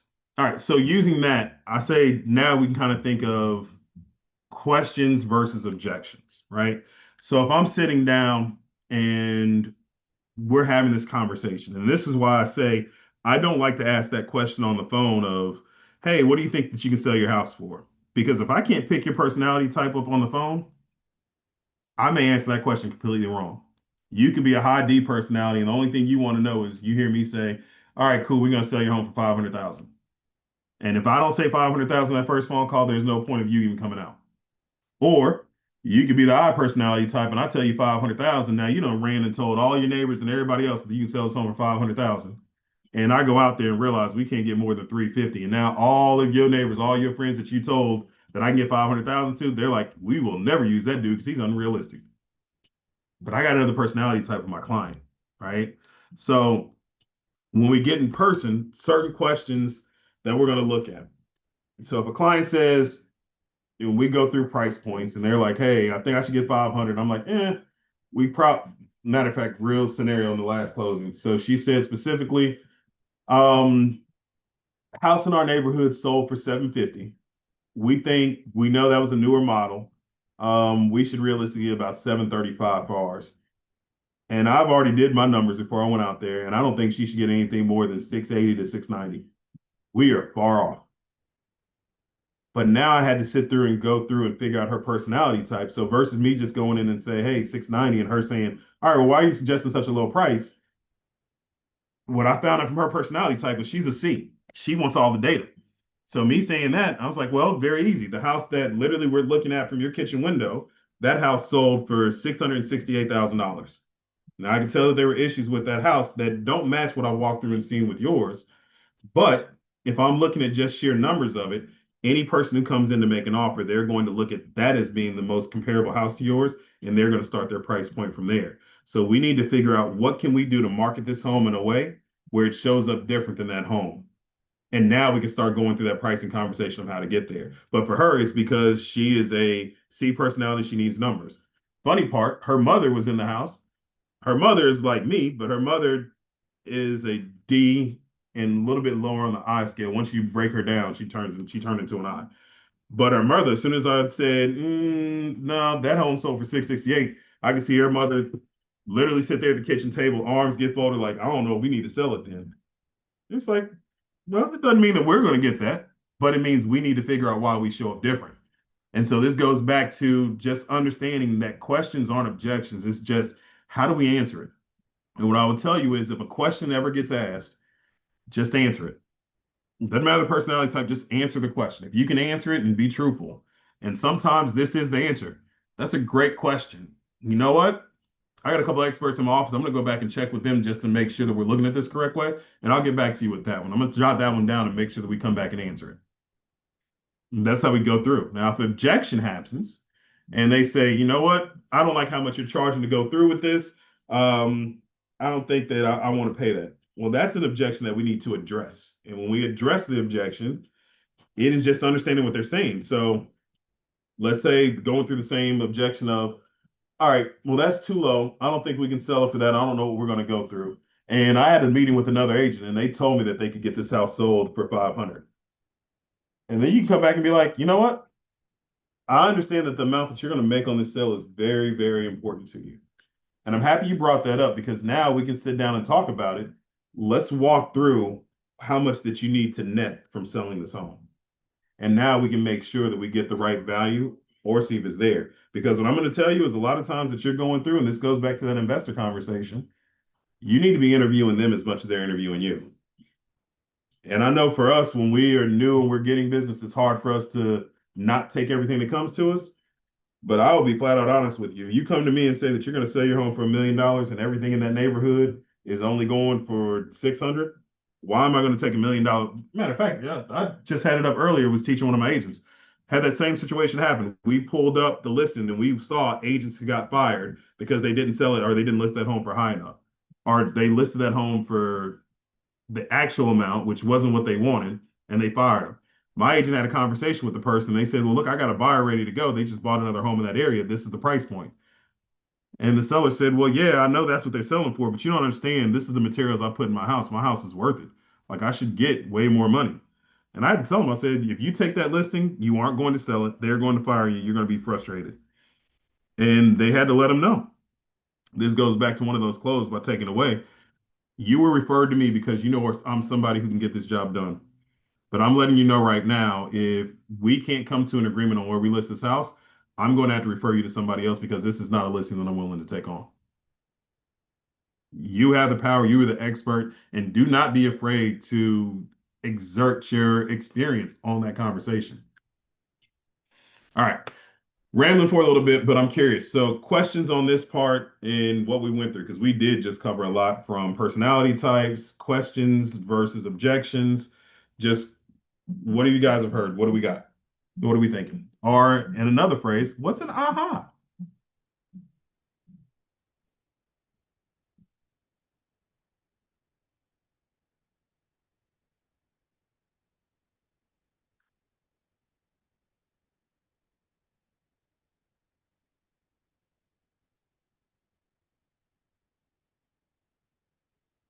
Hmm.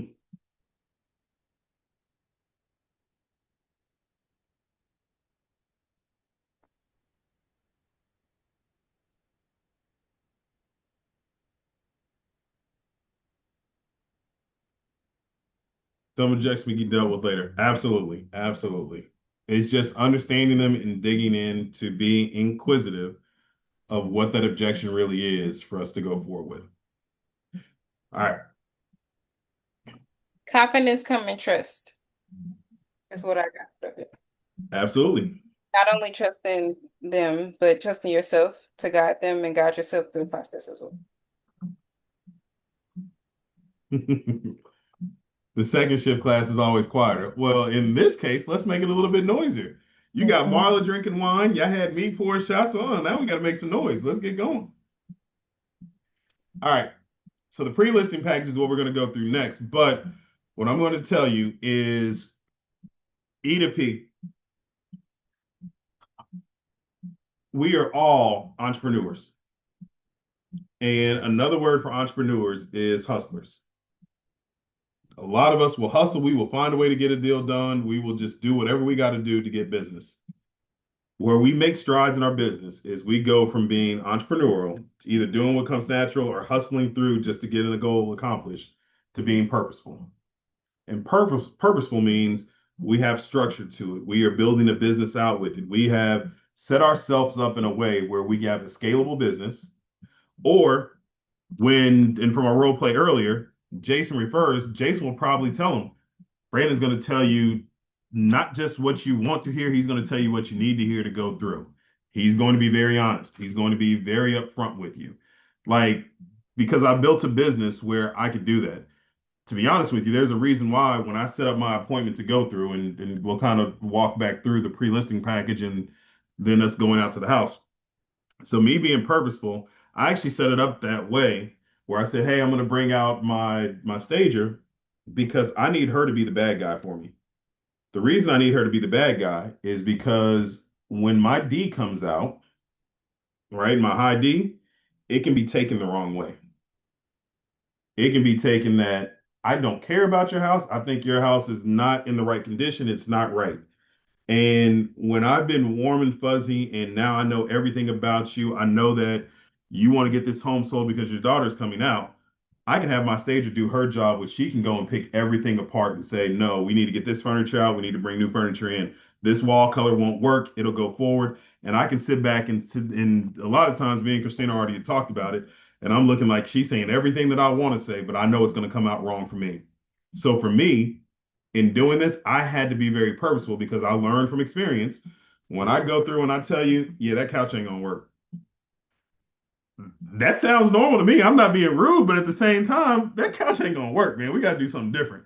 And Christina can come in and say, okay, well, clients in this world, they like to have more of a leather feel in this area versus a couch that looks a little bit lived in. She knows how to say it in the right way. I just say it to move. So I built part of my business was understanding. So what I will tell each of you is As you have these appointments, you go through, find out what works for you, find out what you can do, who you can leverage business off to make things a little bit easier for you. So that's my little tidbit on that one. So your pre-listing package. I used my pre-listing questionnaire as part of my pre-listing package. What I don't want to send out, what I don't want to go through is I'm not sending you a bunch of information, and this goes out to my C-brain people, for somebody to dig through, find every error, and literally just scour over and think that I have all your information and I don't need to meet with you.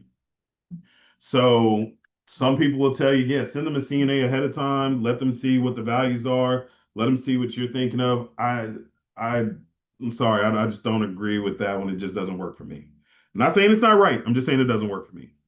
Um, so what I would tell you is if you're sending anything to them, make it something where, from a business standpoint, again, being very purposeful, what could continue to win them over during that time frame?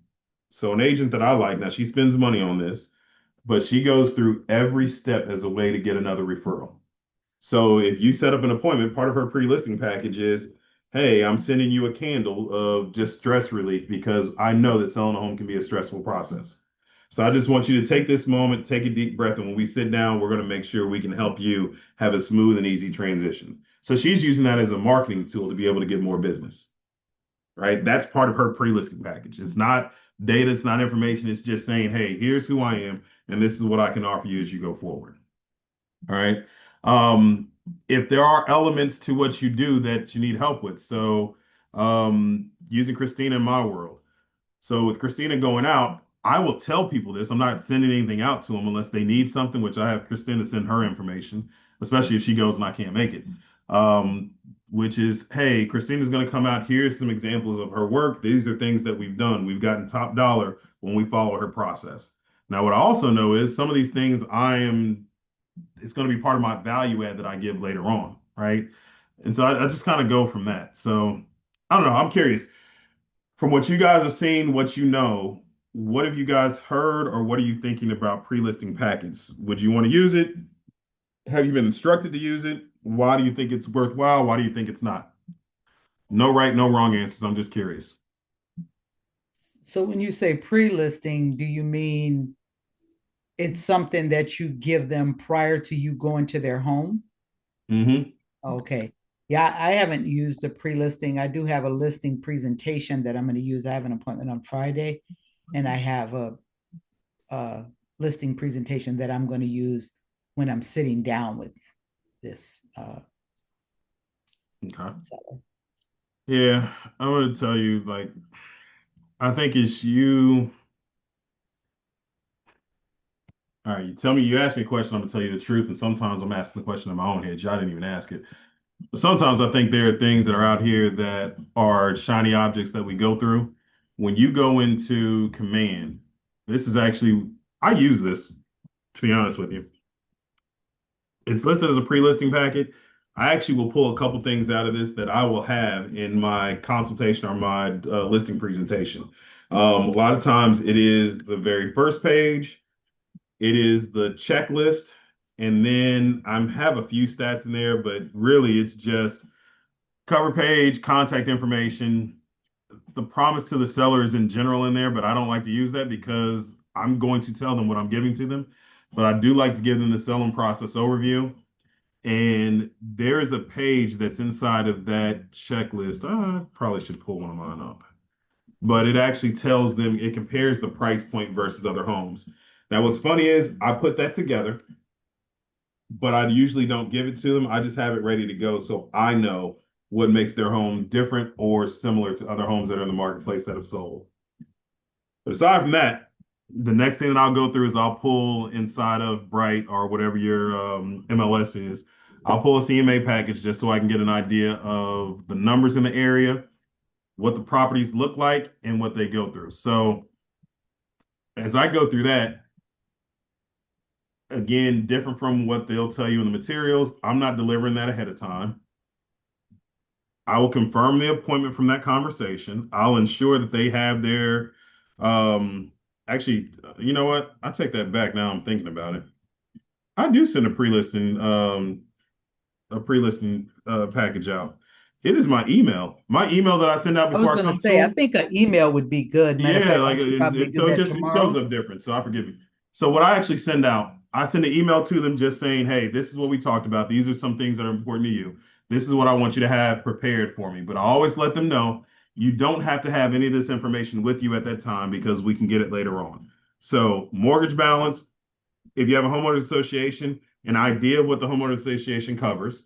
Um, if there's something unique about your home that we couldn't find online, be prepared to walk me through it. And if there is something quirky about the house that we need to know, let me know. We're going to do a walkthrough. And in that walkthrough, I'm going to have my Christina with me. Christina will walk through and she will just highlight things that we either need to update or go through. This isn't saying that you have to do these things. It's just pointing out what we want to have prepared.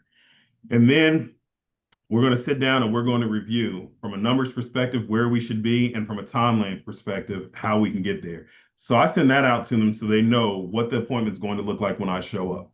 Because there are days that my eye kicks in, and when my eye kicks in, I will sit there and I will talk to you for 3 hours in a row and not think anything of it. But then there are days that I got back-to-back appointments and I can only spend 45 minutes with you. So I need to be concise to the point and make sure that I'm hitting on all these things, but also personal enough that you feel like I am connected with you as we go forward.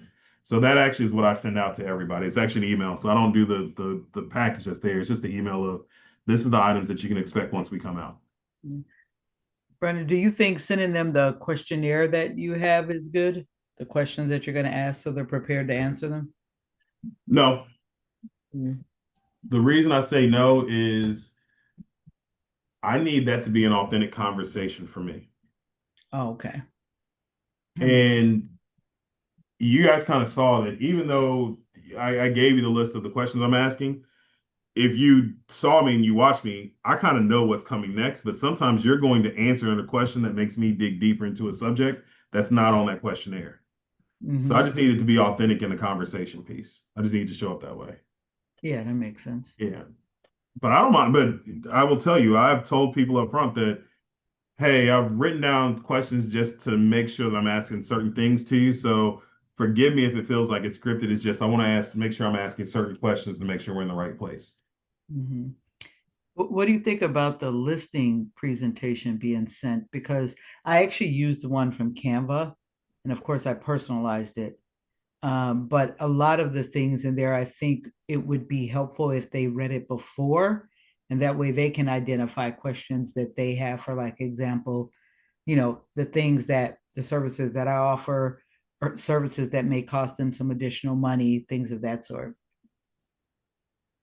Okay. I'm not a fan of sending that out in advance. Okay. I'm not a fan because in doing it, I've had people read it and tell me that nope, we're not going to meet. And so in my mind, damn, something I had in that package is the reason they're not going to use me. And that package could have been the reason or they realize that I'm not ready to sell. But in my mind, I just didn't like the fact that I don't know what that answer is. Right.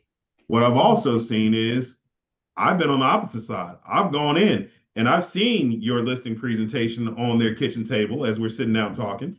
And I built a rapport enough with them where they went from, no, I'm not going to let you see what they're offering because I want to know what you have to, well, no, Marla told me, oh, well, let's look and see what Marla told you.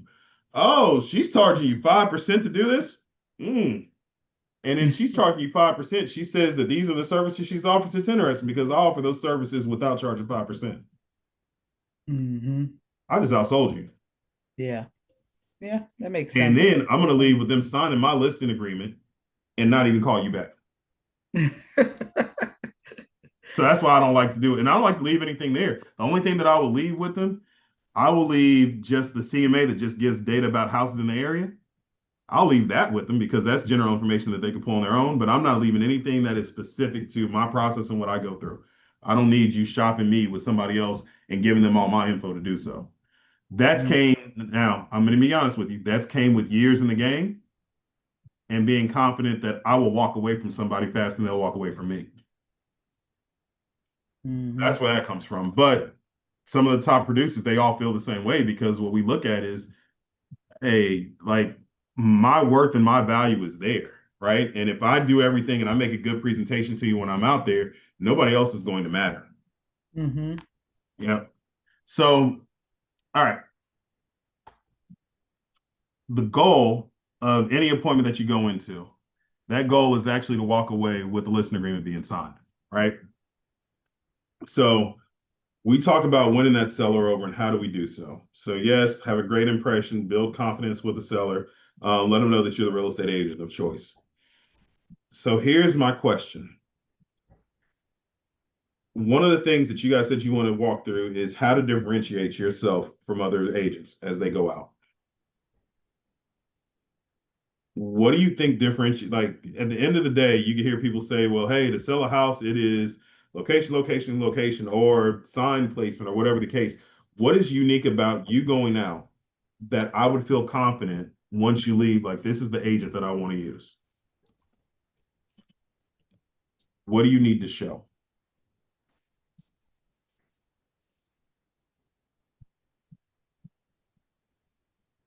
I'm sorry, can you repeat your question? Sorry. Okay. If you're going on a listing appointment, what do you need to show? How do you need to show up that you show or that you stand out from other agents? What is needed? I mean, I think I'm a big person on being on time. So I think, being on time and really being prepared, Mhm. showing that you took some time and did your homework to prepare as much as possible. All right. So what does preparation look like? I mean, no, at least, knowing the market, um, looking at the market trends, doing your CMA.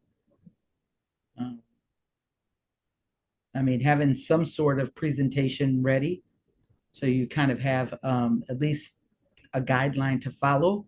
Not like you're going to go page by page in that listing presentation, but at least you can, I mean, I personally wouldn't recommend going through each page because to me it's a waste of their time. I think you'll get more information and it'd be more valuable visit if you have a conversation with them, like you said. You'll learn more, ask open-ended questions, things of that sort. So Okay. So I agree with everything that you just mentioned.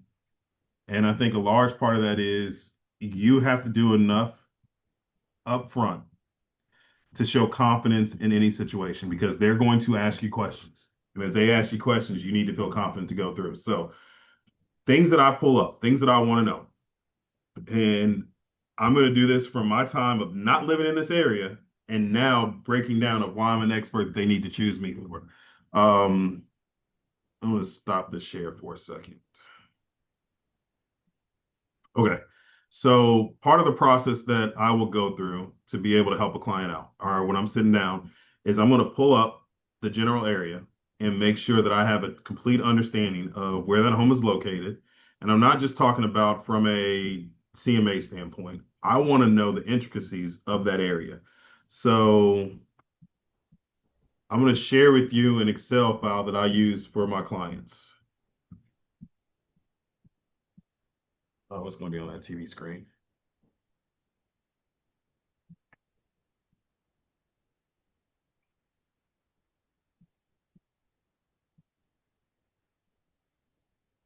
Oh no, it's not on a TV screen. Which screen is it on?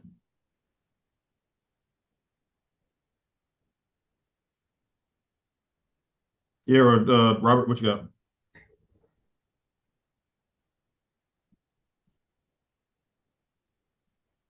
Right. Yeah, so go ahead and pull up that Excel that you were going to talk about. I just, for example, like you brought up a good point, how you come to the meeting to differentiate yourself amongst other agents, being prepared, sounding confident. What do you say to someone who's new? Like if I get my first listing, I mean, I've just been in a week. I know I can fall back on KW and their years of experience and my like a team if I'm working with a team, right? What else can I add to that conversation so that we can talk through it, not necessarily object or or counter it? All right. So great question. And I think you have to recognize what it is. All right. If you are brand new, you're not going to talk about your past experience or how many homes that you sold, but how many homes has your brokerage sold in the last year? How many homes has the brokerage sold in the last month? That is a part of your team, whether you are on an individual team or just the overall market center. We sell hundreds of homes each month. Are you we My market center, we sell about 110 homes a month. So I can go into an appointment and say, and this is a real conversation. Like, yeah, we got plenty of experience. The overall brokerage, we sell around 100 to 110 homes every single month, which gives us a unique ability to have a great understanding of the markets and what buyers are doing and what sellers should do to get their home sold. Now, that didn't say that I've sold 100 homes each month, but collectively we have. And also, as a new agent, I will tell you there is nothing wrong again with saying, that's a great question. I'm going to take that back to my team and I'm going to come back to you. Be honest with it. If you don't know, you don't know.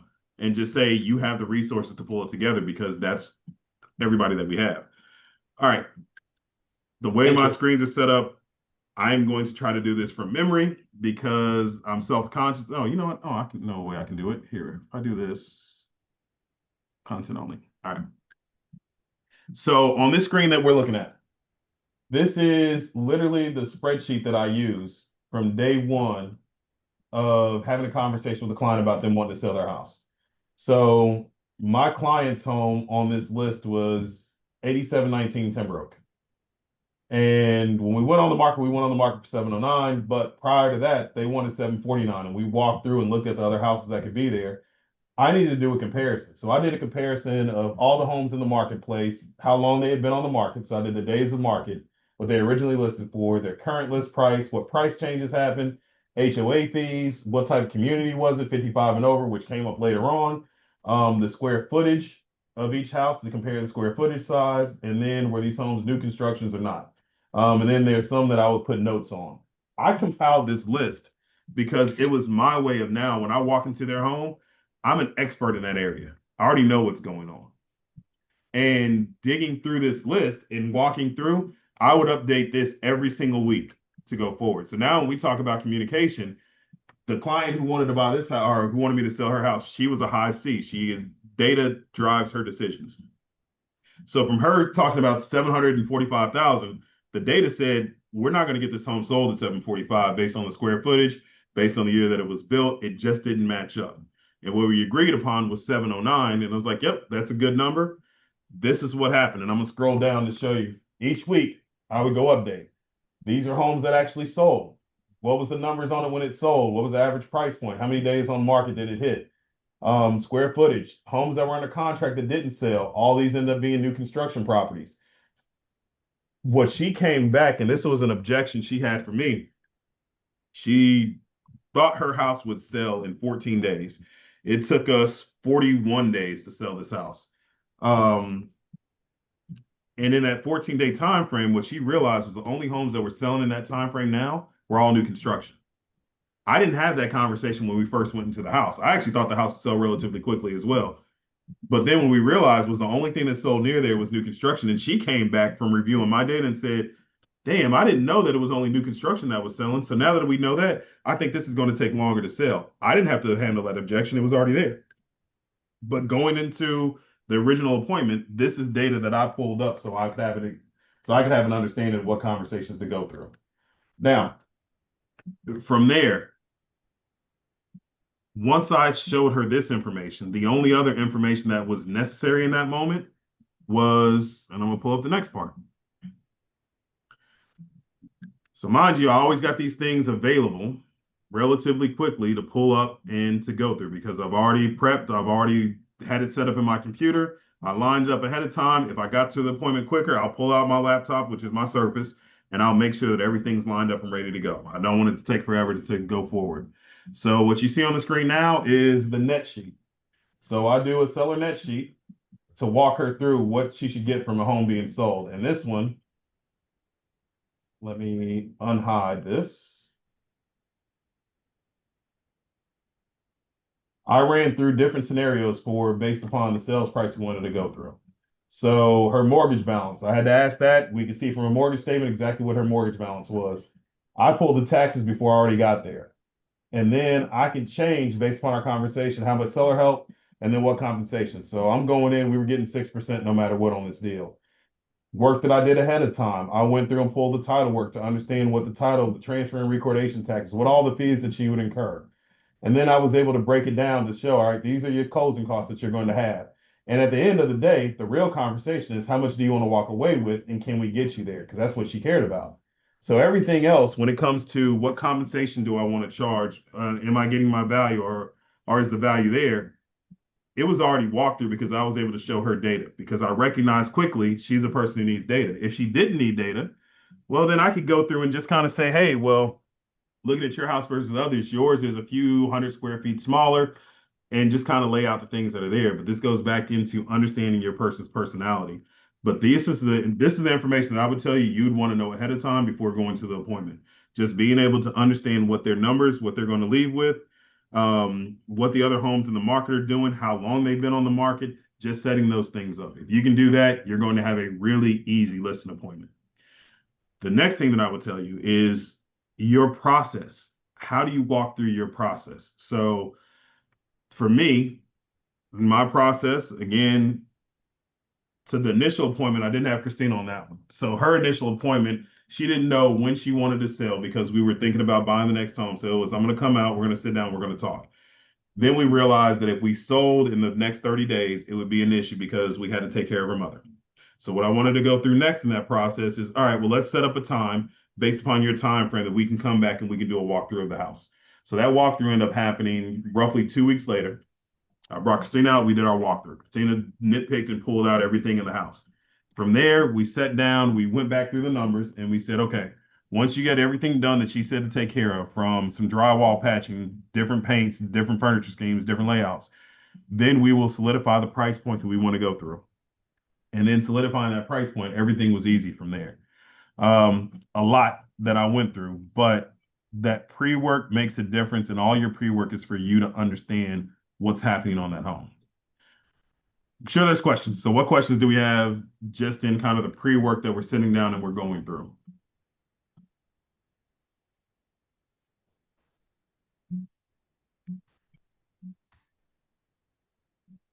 Where's your commission on that net sheet? My commission on this one was, oh, I changed the screen. Hold on, let me go back to it.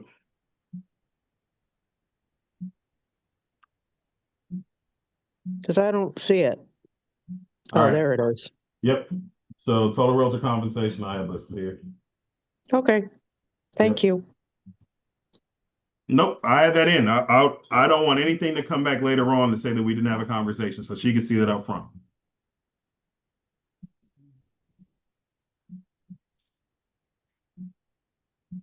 So Brandon, this here, the net sheet that you're referring to, you actually have ready when you go to the listing appointment? Yeah. Now, if it's your first appointment, like for example, on Friday, the appointment that I have, this is the first time that I'm actually meeting the guy. So I've heard some people say that like when you go the first time, it's more information gathering. And then once you're able to look at the house, then you would really come up with a more defined CMA. So would you recommend that when you come back with the CMA information, then you present the net sheet? I'm prepared for every situation. Gotcha. Okay. Right? Because if it's going back to the personality type, a high I, yeah, then it's just informational. It's just making sure that we got a great rapport. And hey, I like him, he likes me, we're going to do business together. Everything is good. But if you got somebody who wants to know numbers, I'm pulling this up. And so I don't have this printed out.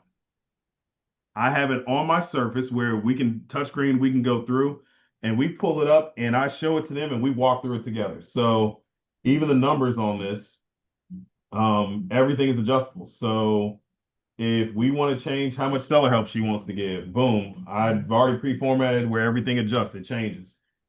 This says the same price point across for the most part, but I changed that based upon for her 690 all the way to 740. And then it also can go through, hey, we got different stages of selling this house. In the current condition it's in, we're going to sell it for a lower value. If we put all this additional work in, this is what we can sell for. There's an element that I added on here that adds in if we want to put in work to it, like what it would take. So I had all these things in just to have it ready. Now, do I pull it up and go through it if I don't need it? No. But I want to know it and I want to have it ready to go. So if they ask a question, I know it and I'm ready to fire it off. Yeah. Mhm. Yeah, I have a second screen as well when I'm presenting. But one thing that I would recommend, I actually do is I do print this out. The only reason why I print it out is because if you're dealing with older clients, they like to have something in front of them versus looking at a computer screen. So just in case, I print it out.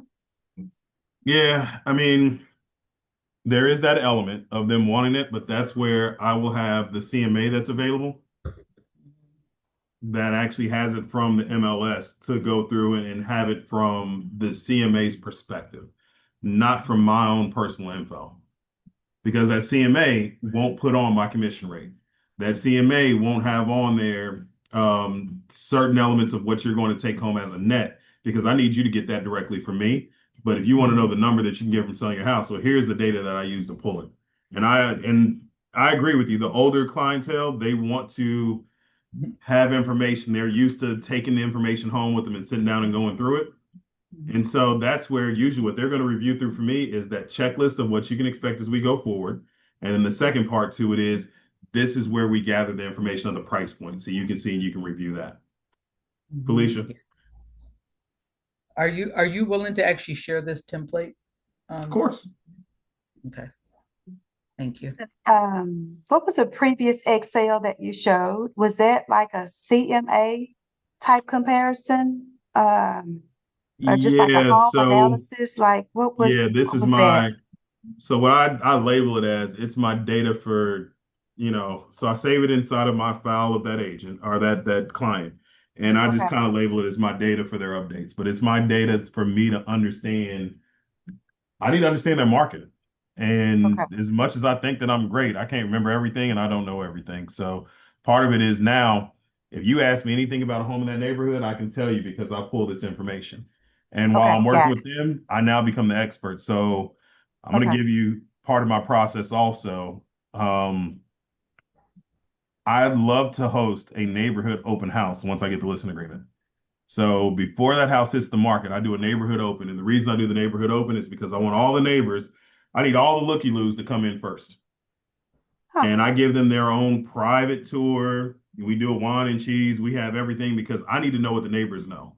And for this house, what was interesting, I found out from some of the neighbors that, oh, well, this phase of the buildings or this phase of these units that were built actually used actual stone foundation where everything else has stucco and something else and then it's coming down. So I got more information. I also found a few Nice. buyer clients from it and it was able to now guess who I'm getting the next listings from. And then we asked me questions about the numbers in the neighborhood. I can specifically say like, yeah, you guys are actually running up against most of your buyers going over to Fulton, which is a neighboring neighborhood, and they're moving over there because it's a little bit newer and it has different areas. So it just gave me more information to go with.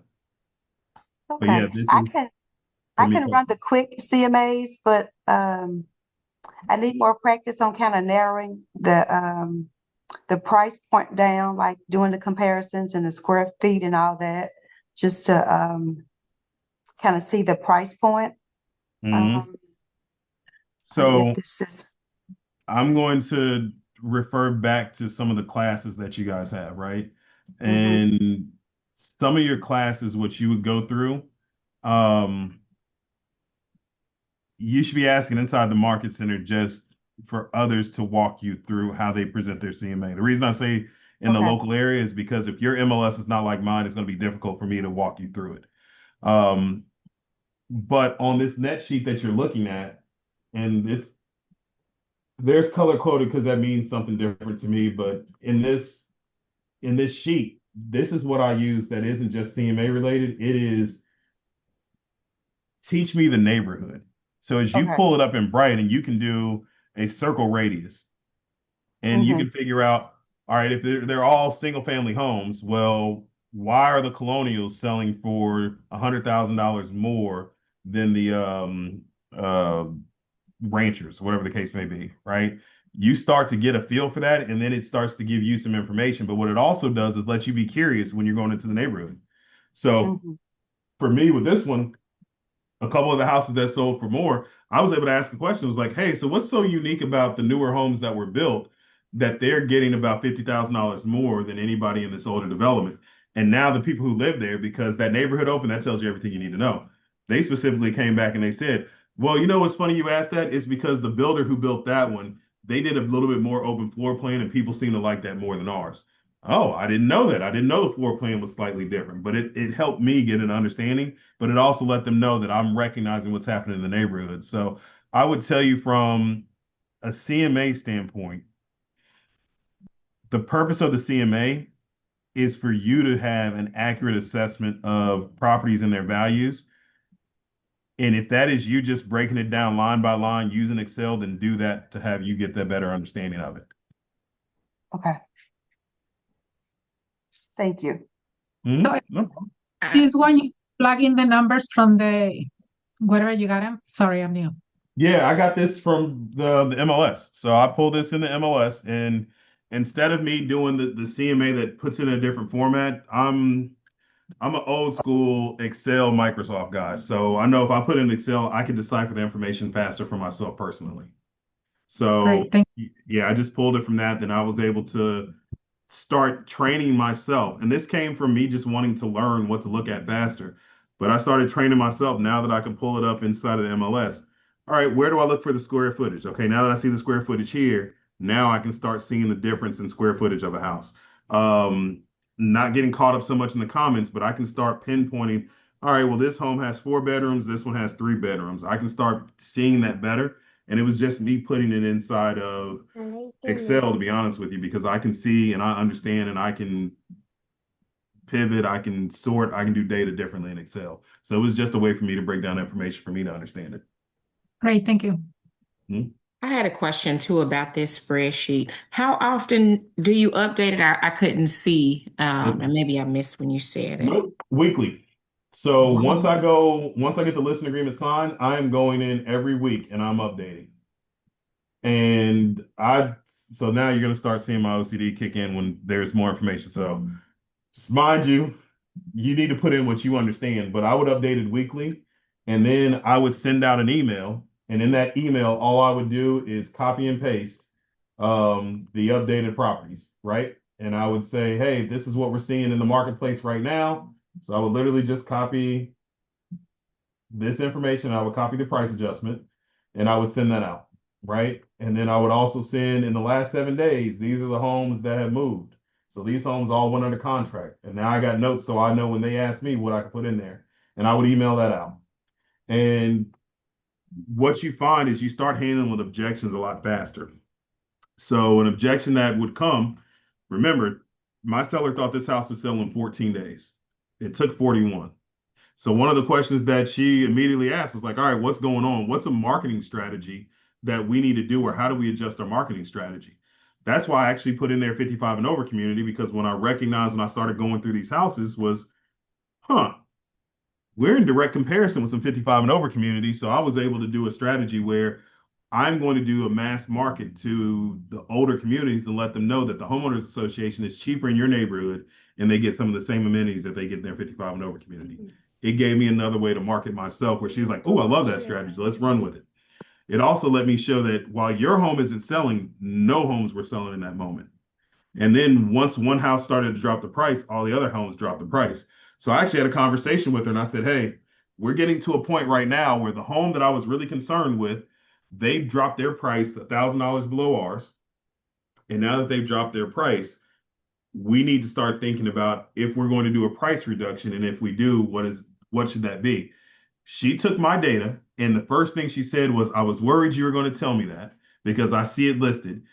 And now for a price reduction, how much are you thinking? She's like, I really don't want to drop it $20,000, but I think that's what we have to drop it to make it make sense. This is a person who's data driven who wanted me to sell this house for 745,000. We listed for 709, and she brought it up to me that I think we need to drop it $20,000 to get it to move. But it's all because of the data that was listed. That data made all the difference in the world. And so the funny part was I was telling her, no, actually, we don't need to drop to $20,000. I honestly think if we just drop 5,000, we're going to get to where we need to be. That made the difference for her. And that was laid out in a way that made the most sense. That's amazing. Can we get that? Like, that is so dope. Like, because yeah, that's how I think. And I can explain it and they can see it. And she did all the work. Like, she does the work. Like, I She love did that. everything. She did Yes. everything. It literally, so I like to prepare for all occurrences. The way my brain works is I tell people I can see A to Z. Sometimes I miss some middle letters. So if I can prepare for any situation that would come, that's what I go through and do. And that's all this does. But it started out, and I'm being honest, it just started off with me wanting to understand neighborhoods better. And what I realized is what we do is we explain and we educate our clients. And by doing that, it gives them everything that they need. So sorry, I'm going to close this real quick so I can email it out to you guys. Brandon, thank you so much. This has been very helpful. Thank you Oh, for I'm sharing your appreciative. knowledge. Thank you. I'm glad it's been helpful. All right, if I stop this. Very helpful. It kept me up. I'm up. Well, I'm glad it did. I'm glad it did. All right. Did that come through? I don't see that it did. You sent it in the chat. Yeah. Hold on, let me re-put it in for everybody. Let me see. I don't see it yet.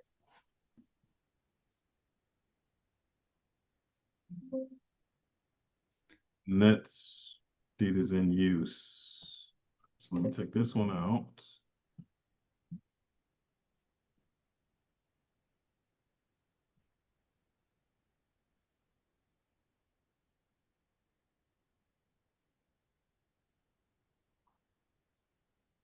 Let's see why it's doing that. Okay, now let me add in the next one for you guys.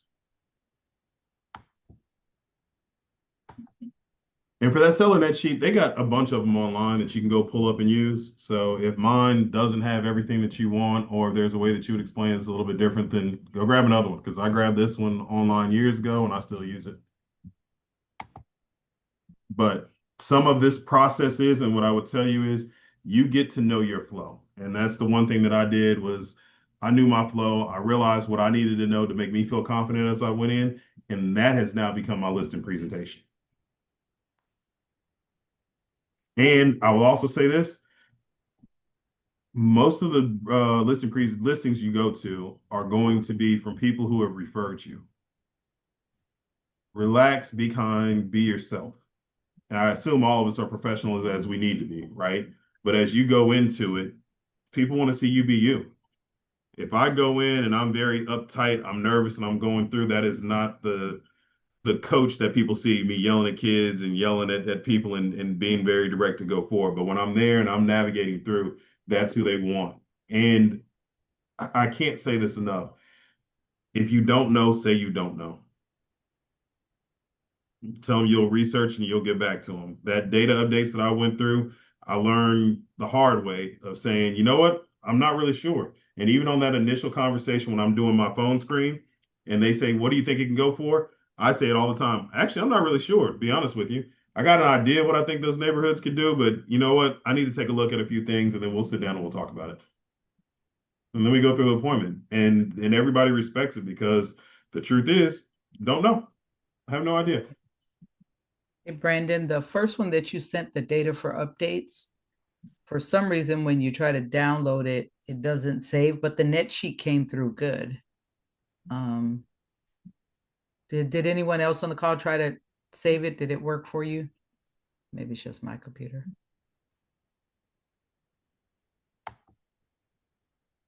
I was able to. You were able to save it? Yes, both of them. Okay, let me just try this again. No. Okay, let me see if I can. Thank you, Brandon. These are great. I really like them. Oh, no problem. I'm glad that I'm glad it's beneficial and I'm glad it helps you guys. I'm putting my contact information in the chat too. So you guys ever need me for anything, literally try to make myself available as much as possible.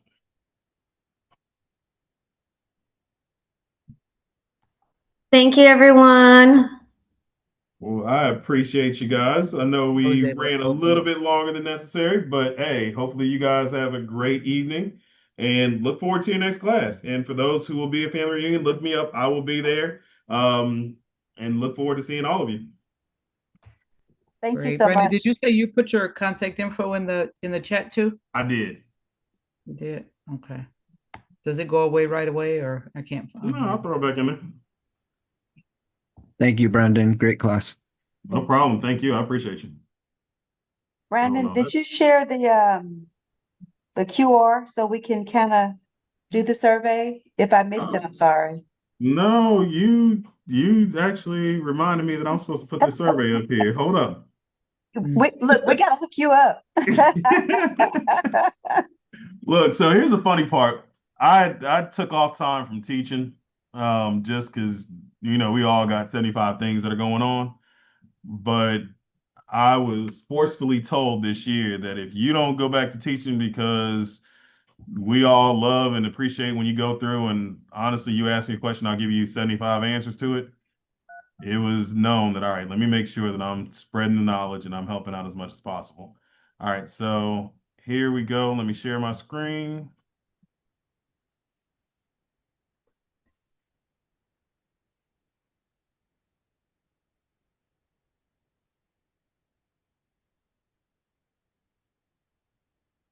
No, I wish I did it that way.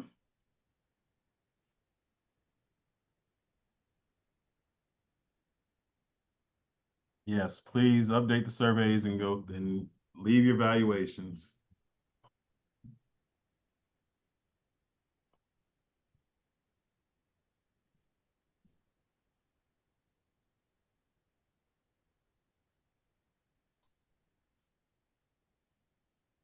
And I think somebody asked for that one again, and then my contact information again, right? All right, let's put that in here. I found it, Brandon. All right, perfect. Thank you. Take this picture.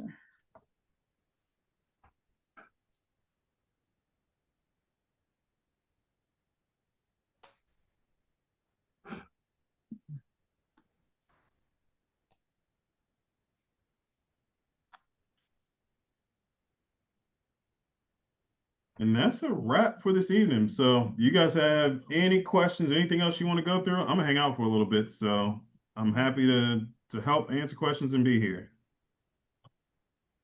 For this class, this was Win the Seller. Win the seller, correct. Okay, got it.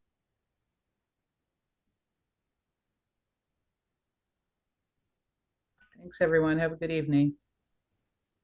Or a good night, should I say. Good night. Yep. It's 11:15. I'm still in the office, so yep. Thanks.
Not at all. Well, I appreciate you. You all have a great evening. And if you need anything, feel free to reach out.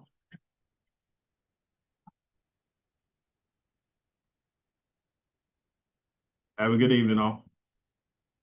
So much, you too. Good night. Thank you.